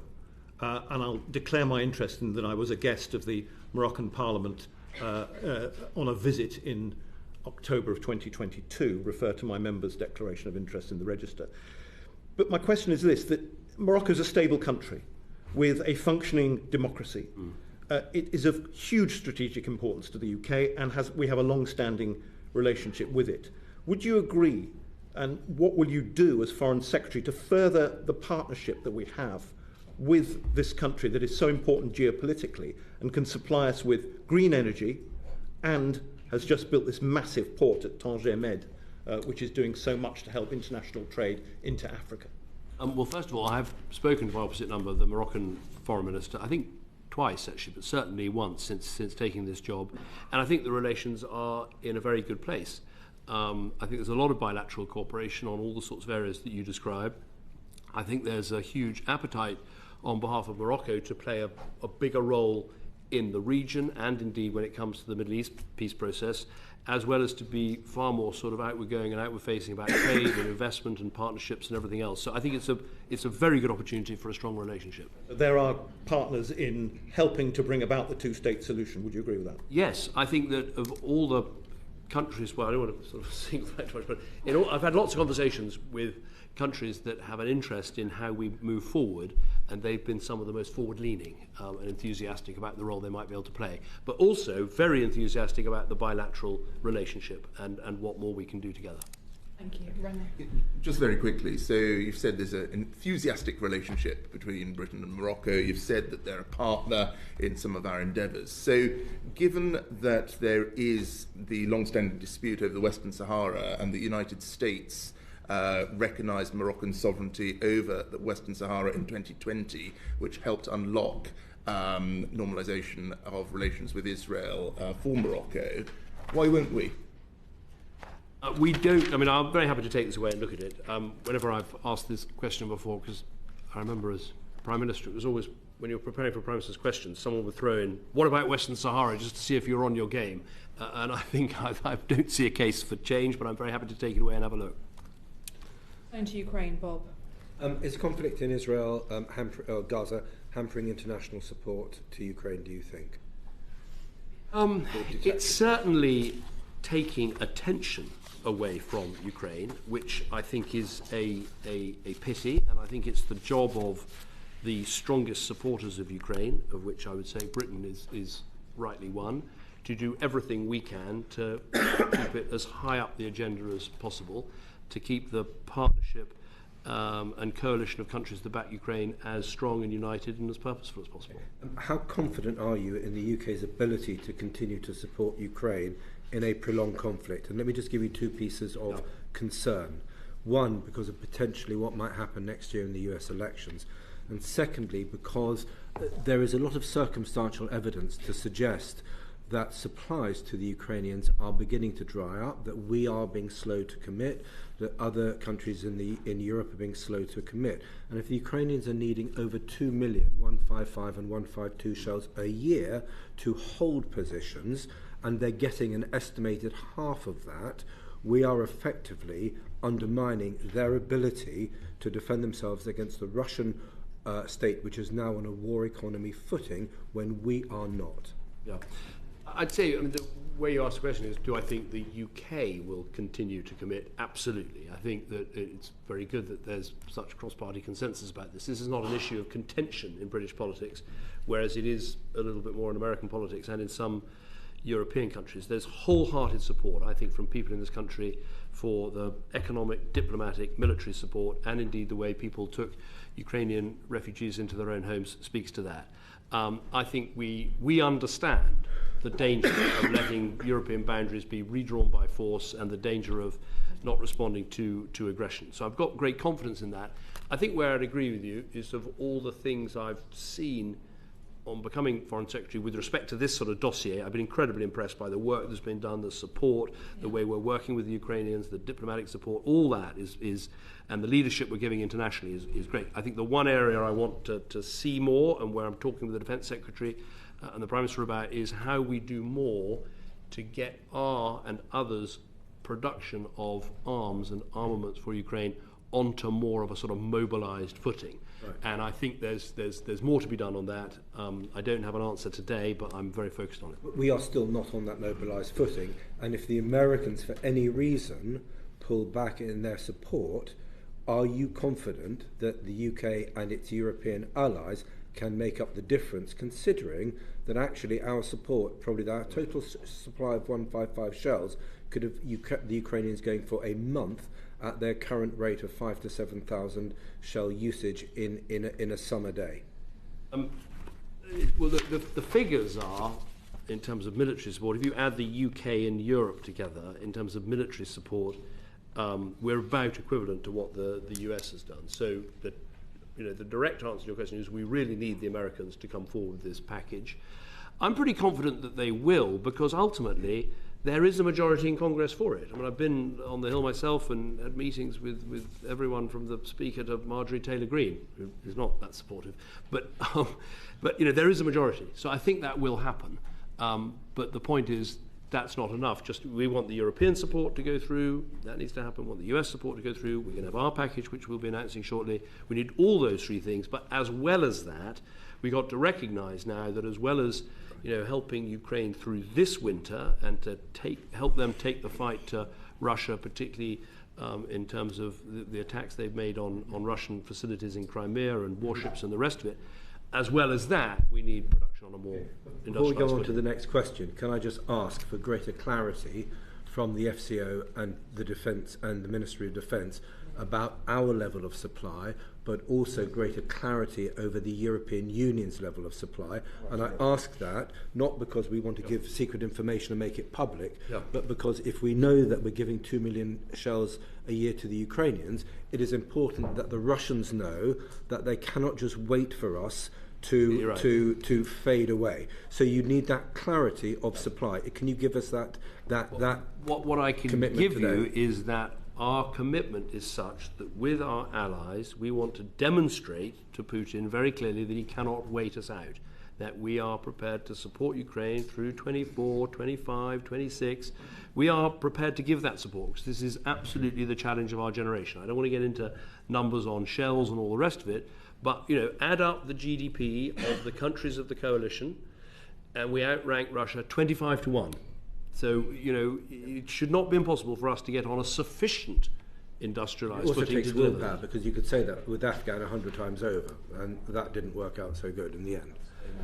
I think there's a very big difference with a war on our continent that we can see, and we can see the effect on our security so directly that I don't sense any slippage in this country for support for Ukraine. When I talk to European foreign ministers, there's huge enthusiasm for doing as much as we can. We're still not on a war footing. We're still not. Well, no, on a supply and I've answered footing. that question, which is we need to do more on that front. Okay, thank you. Thank you. Thank you very much, Henry. Foreign Secretary, thank you for appearing before us. Turning to a different part of the globe, the British Indian Ocean Territory, you'll be aware that negotiations have been going on between London and Port Louis for just over a year now on future sovereignty. Diego Garcia has been extremely strategically important, both in the Cold War, in various actions in Iraq, Afghanistan, now with a new Cold War, and indeed the Chinese Belt and Road Initiative. What is your view on the strategic security and military importance of British sovereignty remaining over Diego Garcia? When I started this session saying that I thought that we face a very insecure, dangerous, difficult world with conflicts and the need to maintain our security, to strengthen our alliances, to hold our friends close, to protect ourselves as well as we can, and we should think about this issue in that context, which is Diego Garcia is an important national asset that we share with its use with the Americans. And in any negotiation we have with the Mauritians, the overriding question must be the safety, security, usability of this base. That's it. That is the thing that matters more than anything. And we must look at all the risks and all the dangers that there could be in any change of circumstance. And that's the way we'll proceed. There's been precedent in the past in terms of negotiations over the future of British overseas territories. The Anglo-Sino agreement on Hong Kong was very much lauded at the time, but now, frankly, isn't worth the paper it is written on. Are you concerned that, again, with growing Chinese influence in the Indian Ocean, in many former Commonwealth countries around the world, from the Caribbean to the Pacific, that a treaty on the future of the British Indian Ocean Territory, the Chagos Islands, would be vulnerable to future Chinese and potentially other states abusing that, and us then essentially surrendering a very important security situation. No, I think and that's for the Americans as well, of course. That's absolutely the right question, and that's the question I'm asking, which is that any negotiated outcome has got to be beyond doubt that there's no danger to this vital national US-UK asset of not being able to function and operate properly, whether that is Chinese influence, whether it is what might happen in the future to Mauritius, what might happen with other states and the outer islands. I mean, all those questions are absolutely front and centre in my mind in looking at this issue.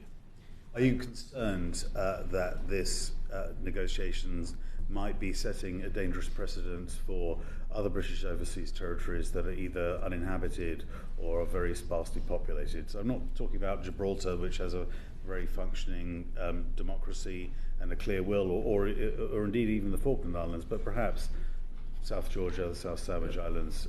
Again, great question. I think look, what's happened is a advisory judgment by the International Court of Justice. It's an advisory judgment, not a final judgment. And we have to think very carefully about the effect of concluding a negotiation that changed the nature of our arrangements with Diego Garcia that could be used as a precedent in other cases. And I don't think it's just necessarily the less inhabited overseas territories. There'll be other situations and assets that we have that are particularly important. So I think the questions you're asking are the questions I'm asking, and I won't be happy unless we have very good answers to those questions. And just finally, if I may, I'm very pleased to hear you talk about the judgment as an advisory judgment. It's not like a domestic court of law, as you know, where a jury decides. It's often where countries who historically are not allies or friends of the UK use it as an opportunity to essentially make a statement against British interests around the world. Are you concerned that it also may set a dangerous precedent for the sovereign base areas in Cyprus? Again, I feel we are positively joined at the hip over these questions. These are all the questions that I'm, come into the department and have, checked the progress that we're making on this issue. When I was Prime Minister, it was all about trying to see if we could relocate Chagossians back onto the outer islands, and lots of work was done, and it wasn't possible. And it's exactly what I'm asking. As I say, there's a negotiation ongoing. The absolutely crucial thing is the safety, security, long-term viability of this base in a difficult and dangerous world. And anything that gets in the way of that is a major problem, and we have to consider. And we also, as a country that has other overseas possessions and territories, some of which have very important intelligence and security assets on them, we have to think of the effect on those. So it's all of those questions. If they can all be resolved, then that would be good. If they can't, then obviously we're going to have to think very carefully about this. Thanks, Henry. A few months ago, I was a guest of the Kosovan government so that I could go into the weapons that were used on the 24th of September Bankska terror attack. I know, Foreign Secretary, that you've just returned from Kosovo yourself. Is it not long overdue for the UK to publicly share its conclusions on what took place that day? What do you mean by that? I mean, we have a pretty clear view about what happened that day. I'm not really aware that what you want us to write it down and I publish want the British government to share with the world what its assessment is. So far, all it has said is that it was a terror attack, that it was awful. It hasn't said who armed the militia. It hasn't said publicly the fact that all of the serious weaponry that was being used had serial numbers that lined up identical that were from 2021 and came directly from the Serbian military. They haven't said whether or not Belgrade commissioned it. There have been no public awareness. It's a very good question. I mean, my view, rather like yours, is having been there, is that the Banska attack, could have been really quite a chilling event. Because if you look at the quantity of arms that were brought into Kosovo, if you look at the number of people, had this group not been interrupted by a Kosovan police operation, you could have had a whole string of attacks on Kosovan police stations. You could have had roadblocks. You could have had a really, this was not light weaponry. There were mortars. There was some very heavy equipment there. So if you're saying it would be good to set out what the dangers are, what the risk, the full extent of our knowledge, I'm very happy to take that away. I mean, I'm fully aware of how dangerous it was, and that was one of the reasons I wanted to go to Kosovo and wanted to meet with K4 and the commanding officers and meet with the British troops and others and try and make an assessment for myself about the nature of what is happening in Kosovo. That would be enormously helpful. I understand another country, a Five Eyes country, has indeed delivered an entire investigation, but they're unwilling to publish those results. So I think for the UK to demonstrate resolve by explaining exactly what happened that day, because Vučić still says that what happened that day did not happen. NATO dismissed my concerns when I said last year that there were weapons being smuggled illegally into Kosovo by militias and stored in churches, and that is pretty much exactly what happened, despite the British government and NATO saying that wasn't what was happening. There is still, on the world stage, no government has come forward and said, this is what happened, this is who armed them, this is what it comes from. But actually, I'm less interested. Well, the truth matters, and we know in the Balkans there's a lot of effort taken to dismiss the truth and rewrite the truth. But I'm interested in why there's been no response from the EU and the US in particular, who have, the EU's put negative measures on Kosovo. There is an incredible imbalance in fairness in the way in which Kosovo is being treated.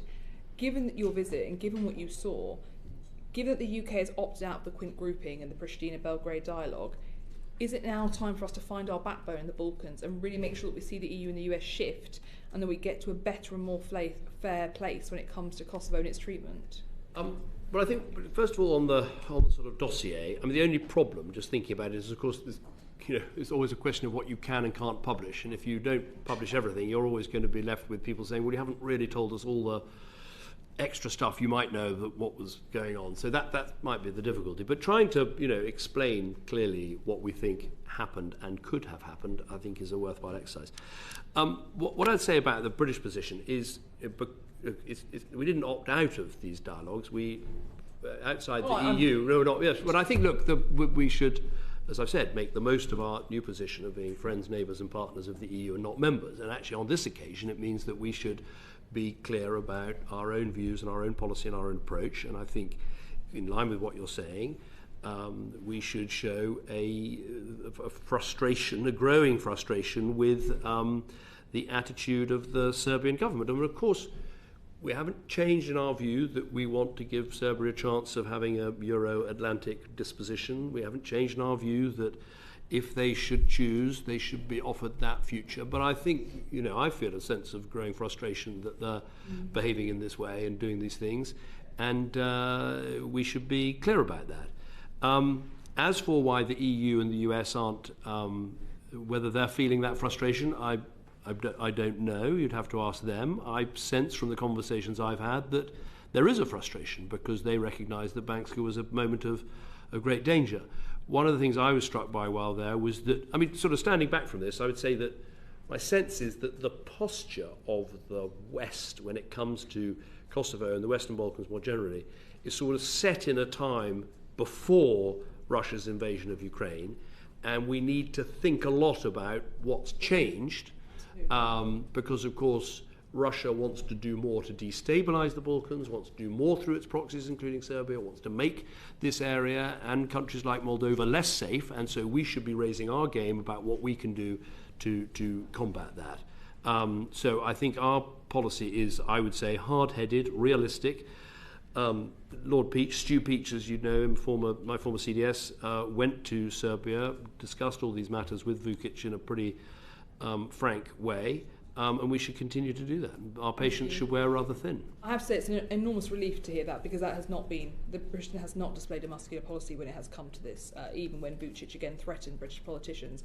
Serbia has been given a chance. Just very briefly before we move on, Serbia held its elections before Christmas. We had a vague tweet from the Minister for Europe saying might be some concerns here.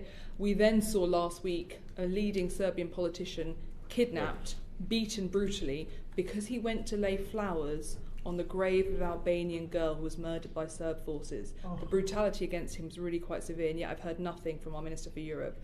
What is your position on the current status of democracy in Serbia, and particularly that politician?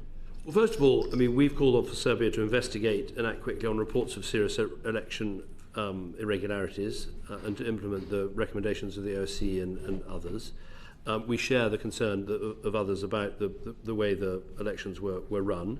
On the case of Nikola Sandelovich, we're aware of the reports. We've asked for more information. I mean, it does sound extremely concerning, and I want to be fully apprised of the facts of the case before reacting. But I'll take away that point. I'll wait to hear. And I would say that the politician has said that the person who participated in his beating was the same man who led the terror attack against Kosovo, who then escaped to Serbia and still lives freely in Serbia. Yes, I'm aware of that. Brendan. Thank you, Chair. Can I just take us to the arbitrary detention of British nationals? And my first question would be, how will your approach differ to securing the release of UK nationals who are arbitrarily detained overseas? How will that be different from any of your predecessors? Well, I'd sort of take a step back. I mean, I have a huge sort of concern about this issue, which is came originally, just so where I come from. When I was Prime Minister, of course, we had the sorts of problems you're referring to, but we also had the terrible terrorist hostage kidnaps. And, it's the most heartbreaking thing you have to deal with as a Prime Minister when you've got British citizens taken hostage, brutally murdered in the desert, and families desperately wanting help. And so I know that's different to what you'd call state hostages, but it made me think a lot about how do we handle these issues, both in a way to make sure we're as effective as we possibly can be at, getting people out of detention, getting people home, helping hostages, finding when terrorists have taken hostages and trying to get those hostages back. What's the best we can do, plus what is the best way of reassuring family members and others that the system is really working for them. And so this is a sort of long-winded answer, but where I've got to, because I've read your report, and we haven't sort of replied to it because I want to think about it more. And I think where I've got to, but I'd be very interested in your views, is that the advantage of this sort of American system of having a sort of outside person is, I think it is very reassuring. It's sort of reassuring to the families. There's this person, it's the hostage person, it's the prisoner person, that's good. But is it actually as effective as a really deep case-by-case analysis, working out in every case, using the whole of government, all the resources you've got, all the diplomats and all the expertise? And I think there's something between these two. I think when you look at our record, I don't think it's fair to say that we are sort of less good than other countries. I think when you look at all the cases of detention, including from the most well-known and famous all the way down to others, I think we've got quite a good record. So what I'm interested in discussing with officials, but I'd love your input, is there something which is sort of best of both worlds? We keep the case by case, keep the deep, thoughtful work on how to work each individual case, whether you want publicity, whether you don't, whether you want contacts, whether there are trade-offs, all these questions. But then having someone who is a sort of named person, possibly within the department, but possibly from assistance from outside the department, that that families know there's not just the minister that's dealing with this, there's this person inside the institution. So that's what I'm looking at, but I'm very interested in your views. Having said that, I mean, David Rutley, who's the minister who does this, he looks at these cases every month. He's incredibly diligent, and I want people to know that these cases get a huge amount of attention. But that's the way I'm thinking about it. I suppose the obvious question then would be, do you think if you are the family of Ryan Cornelius or Jagtar Singh Johal, do you think that the current system is working well for them? Yes, I do, in that if you take those cases, we look at them regularly, we meet with family members, we discuss them between ministers and officials. A huge amount of work goes into them. But could we do more to make the system a bit more visible and transparent to them in the way that I'm suggesting? Maybe that would help. Mm-hmm. I mean, in the case of Jagtar, for example, the UN working group has said he has been arbitrarily detained. And I suppose the question is, why is the government not calling for his release while at the same time robustly asserting its right to provide him with ongoing consular assistance? Well, we've looked at this case, and Philip's been dealing with it for longer than me, so he might want to speak to it. We've looked at this case and worked out that that is the right thing to do, and that's the right focus to have. But we're very happy to, and I'm happy to, meet with family members and explain why we've reached the conclusion we have. But that's the strength of the case by case. Is you've got to try and ask yourself what's the most important thing, whether it's consular access, whether it's calling on the Indian authorities to take this step or that step or what have you. So that's what we do. I know the families are very keen to meet you, and I'm delighted to what you said there. So it would be acceptable then to contact the families and arrange a meeting between yourself, or your department and the family of Jagtar. I'll certainly have a look. I mean, I've got the list of some of the most complex cases with me. This one I've already discussed with officials, and I know that, as I said, Minister Rutley is the minister who deals with all of these important consular cases, because it's important to have one minister. But actually, in this case, Tariq Ahmed has also been very involved in this case. So I'm happy to have a look at it. Sorry, can I pick up on that briefly? Yeah. Apologies. When we've had evidence in the past, David Rutley's consular minister has not looked after the cases. It has sat with the geographical minister, not with the consular minister, to the point that on the first day of Vladimir Kara-Murza's trial, when David Rutley appeared before us, he'd never heard of Vladimir Kara-Murza. So has it now shifted under your leadership? Before I put my foot in it, Philip, do you want to explain? There's been no change. So what the policy is describing is every month David Rutley, as the Minister for Consular Affairs, sits down with Jennifer Anderson, who you know is Consular Director, and they look in the round at all the high-profile cases. The cases technically but the individual cases go to the General Minister because they're, in a sense, best state. So we're not describing a change in that regard. Yeah. Thank you very much. But my point is there might be an additional structural thing we put in place to try and get some of the best bits of the US system without getting what I think can be a disadvantage. Because what you don't want is ministers to go, oh, it's all dealt with by this other guy. So I'm trying to get the best of both worlds. We look forward to discussing it more. Go on, please, Brendan. Very briefly, one last question about the situation of Jimmy Lai. Yep. I know that, I understand that you met with the family, Yep. but did you consider, given that Mr. Lai is a UK national, is his detention a wrongful act against the UK, and why does the government accept China's position that the Vienna Convention does not apply to dual nationals?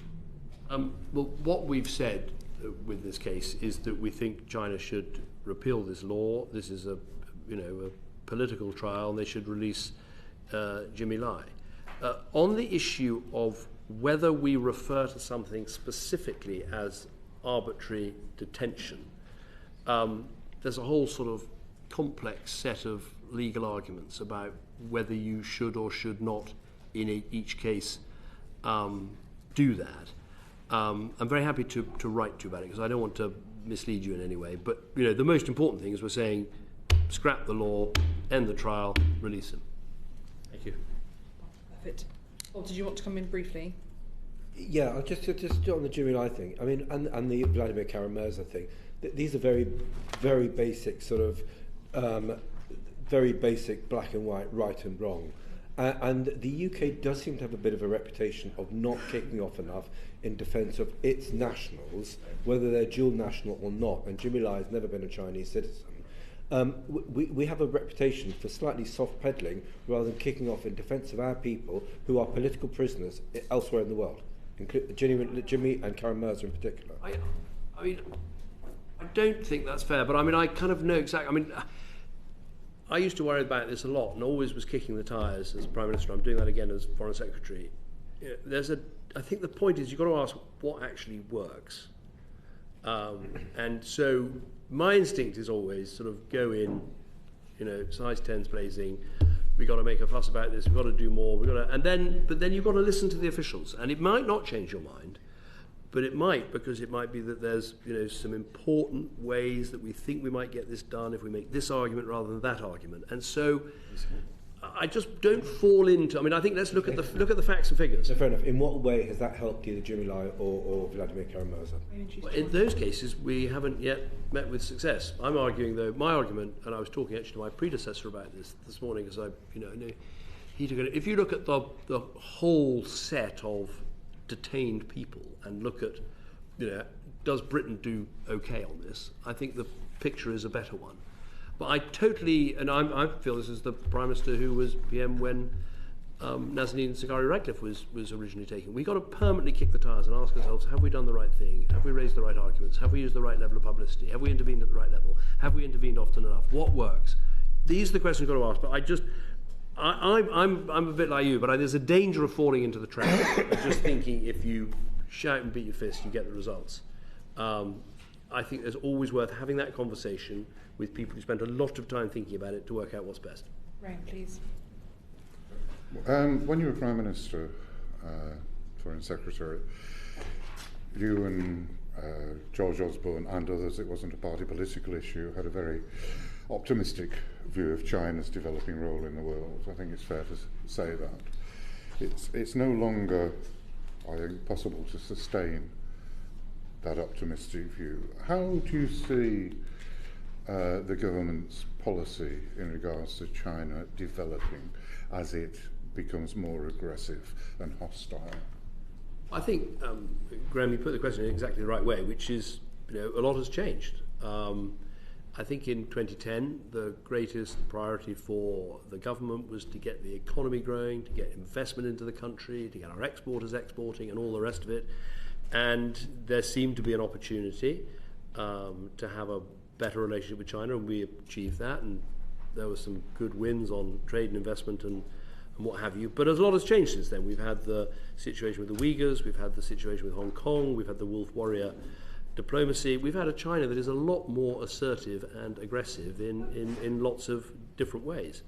I think where the government policy is, which I agree with and was keen to sign up and join the government on this basis, that we have the protect, the align, the engage strand, and every one of those is important. And I think we need to keep moving on all of them. Protect, things like the National Security Act, the National Security Investment Act, getting Huawei out of telecommunications equipment. That's important. There may be other things we need to do. The align, working with other partners in the G7 and elsewhere, many of whom at the moment actually have a more engaged relationship with China. Working with them to align, I think, is important. But the engage bit is important. This is still a fifth of humanity. We're not going to solve climate change without talking with the Chinese. We're not going to try and work out the rules of the road on AI without at least engaging with the Chinese. So I think that's how the policy should go. And it's challenging because there are a lot of issues between us at the moment, but that's what diplomacy is all about. Can I ask you a very specific question and then make a general point? You mentioned Hong Kong. Do you think those Chinese officials that are generalising, repressing democracy, imprisoning pro-democracy activists and trade unions, do you think we should apply Maginski sanctions to them? And secondly, you very fairly say we need a tougher policy towards China.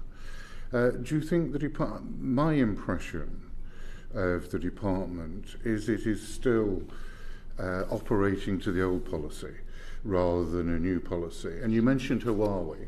There was an enormous amount of resistance within the department to getting Huawei out of our system.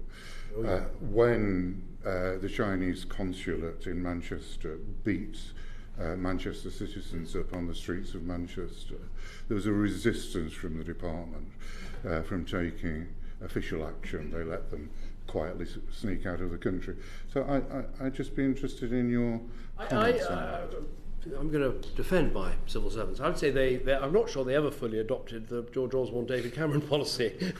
So maybe you might find some consistency there.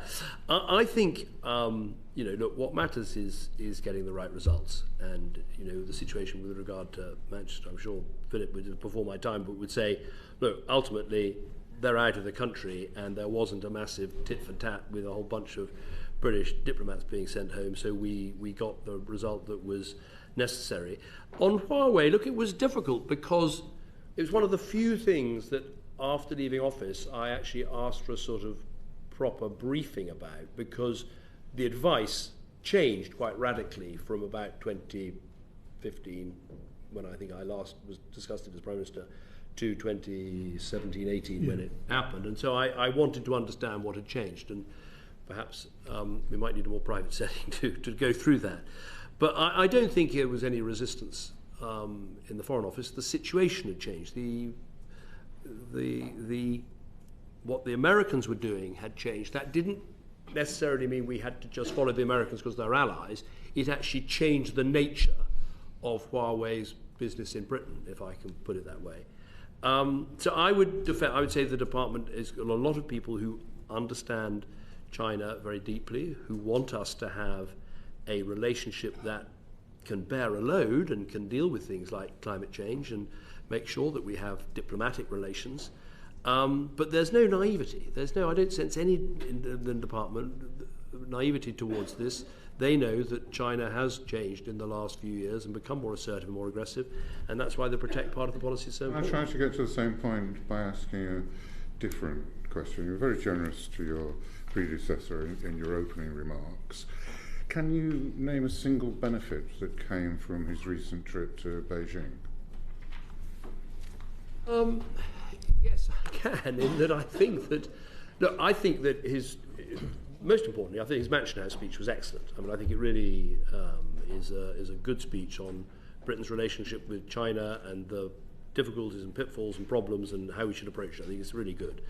And look, we have a situation in our relationship at the moment where, you know, we do need to have a relationship where we can discuss climate change, AI, trade matters about, you know, where we have a proper dialogue. The way to be able also to raise these cases, whether it's Jimmy Lai, whether it's other things, is to have a dialogue at a decent level. Give me I'm going to push you for a benefit because I need to bring in Brendan. Okay, but so any benefit? Yes, I think things probably would be worse without it.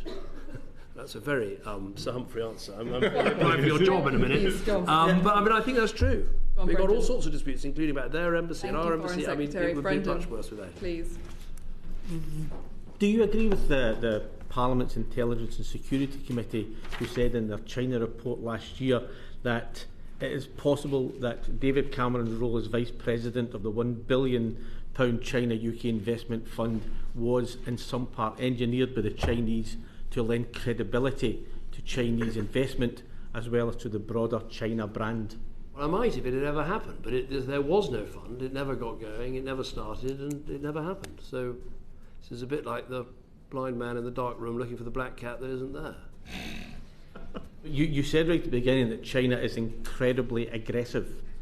Now, was that in reference to things like the partner countries in the Belt and Road Initiative who are unable to pay their loans, have their critical national infrastructure taken in lieu of payment? Is that what you were referring to about that aggression? No, I think they're sort of in lots of different fora, whether it is what they in the South China Sea or with respect to Taiwan or in the dome of cyberspace or what have you.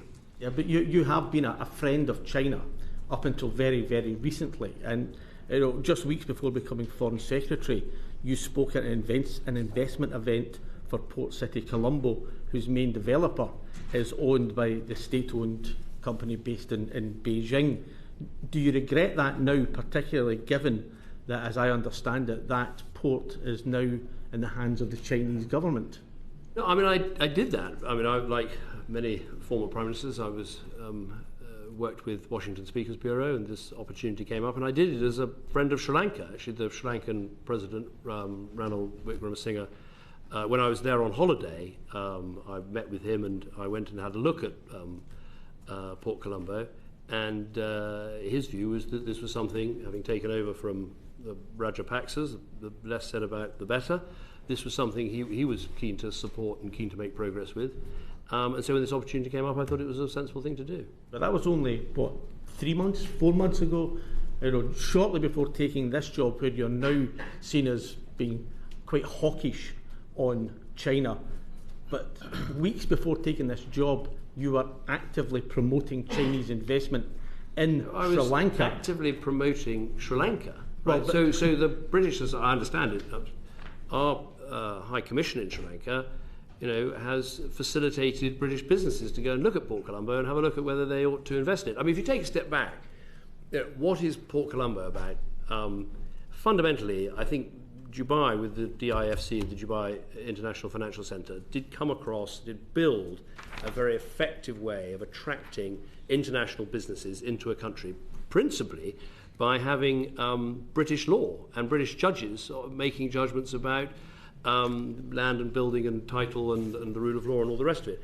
And many other countries, including Sri Lanka, are trying to copy this model. And my advice in the speech, hang on a second, 2 seconds. The speech I gave was that the more you can copy DIFC, the better off you will be. And that was the question isn't about the substance. The question is about your interest. And you said that you're doing it as a friend of Sri Lanka, but Sri Lanka's investment minister said the decision to have you speak was taken by the Chinese company. It wasn't a decision made by the Sri Lankan government. Well, the decision to have me speak was a decision I made when asked via Washington Speakers Bureau, and the event was organised by an accountancy firm based in Sri Lanka. Promoting the Belt and Road Initiative? No, promoting this particular project at the request of the President of Sri Lanka. Your words were the Belt and Road Initiative will bring new opportunities for bilateral cooperation.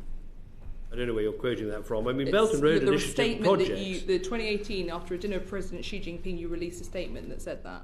Well, you're now taking something from 2018 and applying it to... No, I know, but the point stands in terms of your views. Yeah. No. Well, I've explained exactly what I was doing, why I was doing it. I think these DIFC-type developments are a sensible thing, but the more countries can make them like the DIFC, the better they will be. Henry, I'm sorry. Do you regret doing it? No. Henry. BGI is a Chinese state genomics firm that is harvesting information. It's used by the NHS, private medical providers in this country. The US has deemed it a military threat and has imposed restrictions on its activities in the United States. Do you think that the UK government should do likewise? I would have to go away and look at it, and I should sort of declare an interest, which is after leaving office I did do some work with Illumina, which is the company that does genome sequencing, which is BGI's major competitor. So I don't want to give you a flip answer, but I remember when I was working with Illumina, they had a number of concerns about BGI, and I'm very happy to go away and have a look at it. With apologies, colleagues, last question to Royston. The Foreign Secretary, if everything's a priority, then nothing is. However, our priorities as a country ought to be where we can leverage the most influence, and that would be Yemen with the Houthis because of Iran, but similarly, Lebanon. What's our strategy on Lebanon? I mean, it's in an awful state. What is the UK strategy for Lebanon? Our strategy in Lebanon is to work with the Americans and the French principally because they have huge interests and expertise and commitments there. And our interest is to try and help Lebanon put together a functioning government. Our interest is to build up the Lebanese armed forces, who we spent a lot of money and time training. Our interest is in getting Hezbollah to move north of the Litani River. Our interest is to try and get the border properly demarked. And our interest is to try and get UNIFIL and Lebanese armed forces into the south of the country so that you can have some security, some stability, and the chance of there not being an escalation. Now, it's very easy to say all those things, but it's extremely hard to bring them about. But that in as much as there's a plan, that's the plan. Every plan needs to start with a single step, but that's what we're going to try and do. Have we had a single step so far? Yes, we have. I've met with the Lebanese Prime Minister twice. I've only been doing this job for a month, so I've met with him twice. I've had conversations about this with the French Foreign Minister, with the Secretary of State in America, and with others. It's obviously a time of very high tension in the south of Lebanon, so quite difficult to get these single steps, but starting to work out who will fund the Lebanese armed force expansion, who can contribute to UNIFIL, how do you bring Resolution 1701 back to life, how do you start taking these steps? A lot of work is being done on that right now. Wonderful. Thank you. Brilliant. Foreign Secretary, thank you ever so much. We're in particular grateful for you undertaking to look again at our report on hostage taking. and we look forward to further sessions. I'm sure you'll be coming back to us once the Procedure Committee has reported. But we are very grateful to you both for taking the time. And have a happy Thanks New very Year. much. Thank you. Order, order.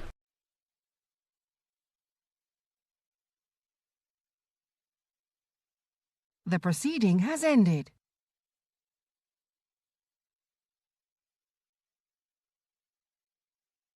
The proceeding has ended.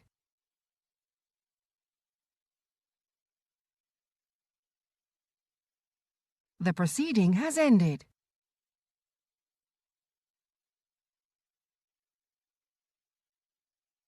The proceeding has ended.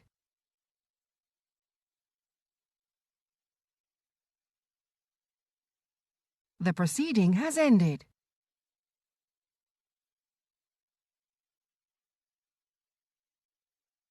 The proceeding has ended.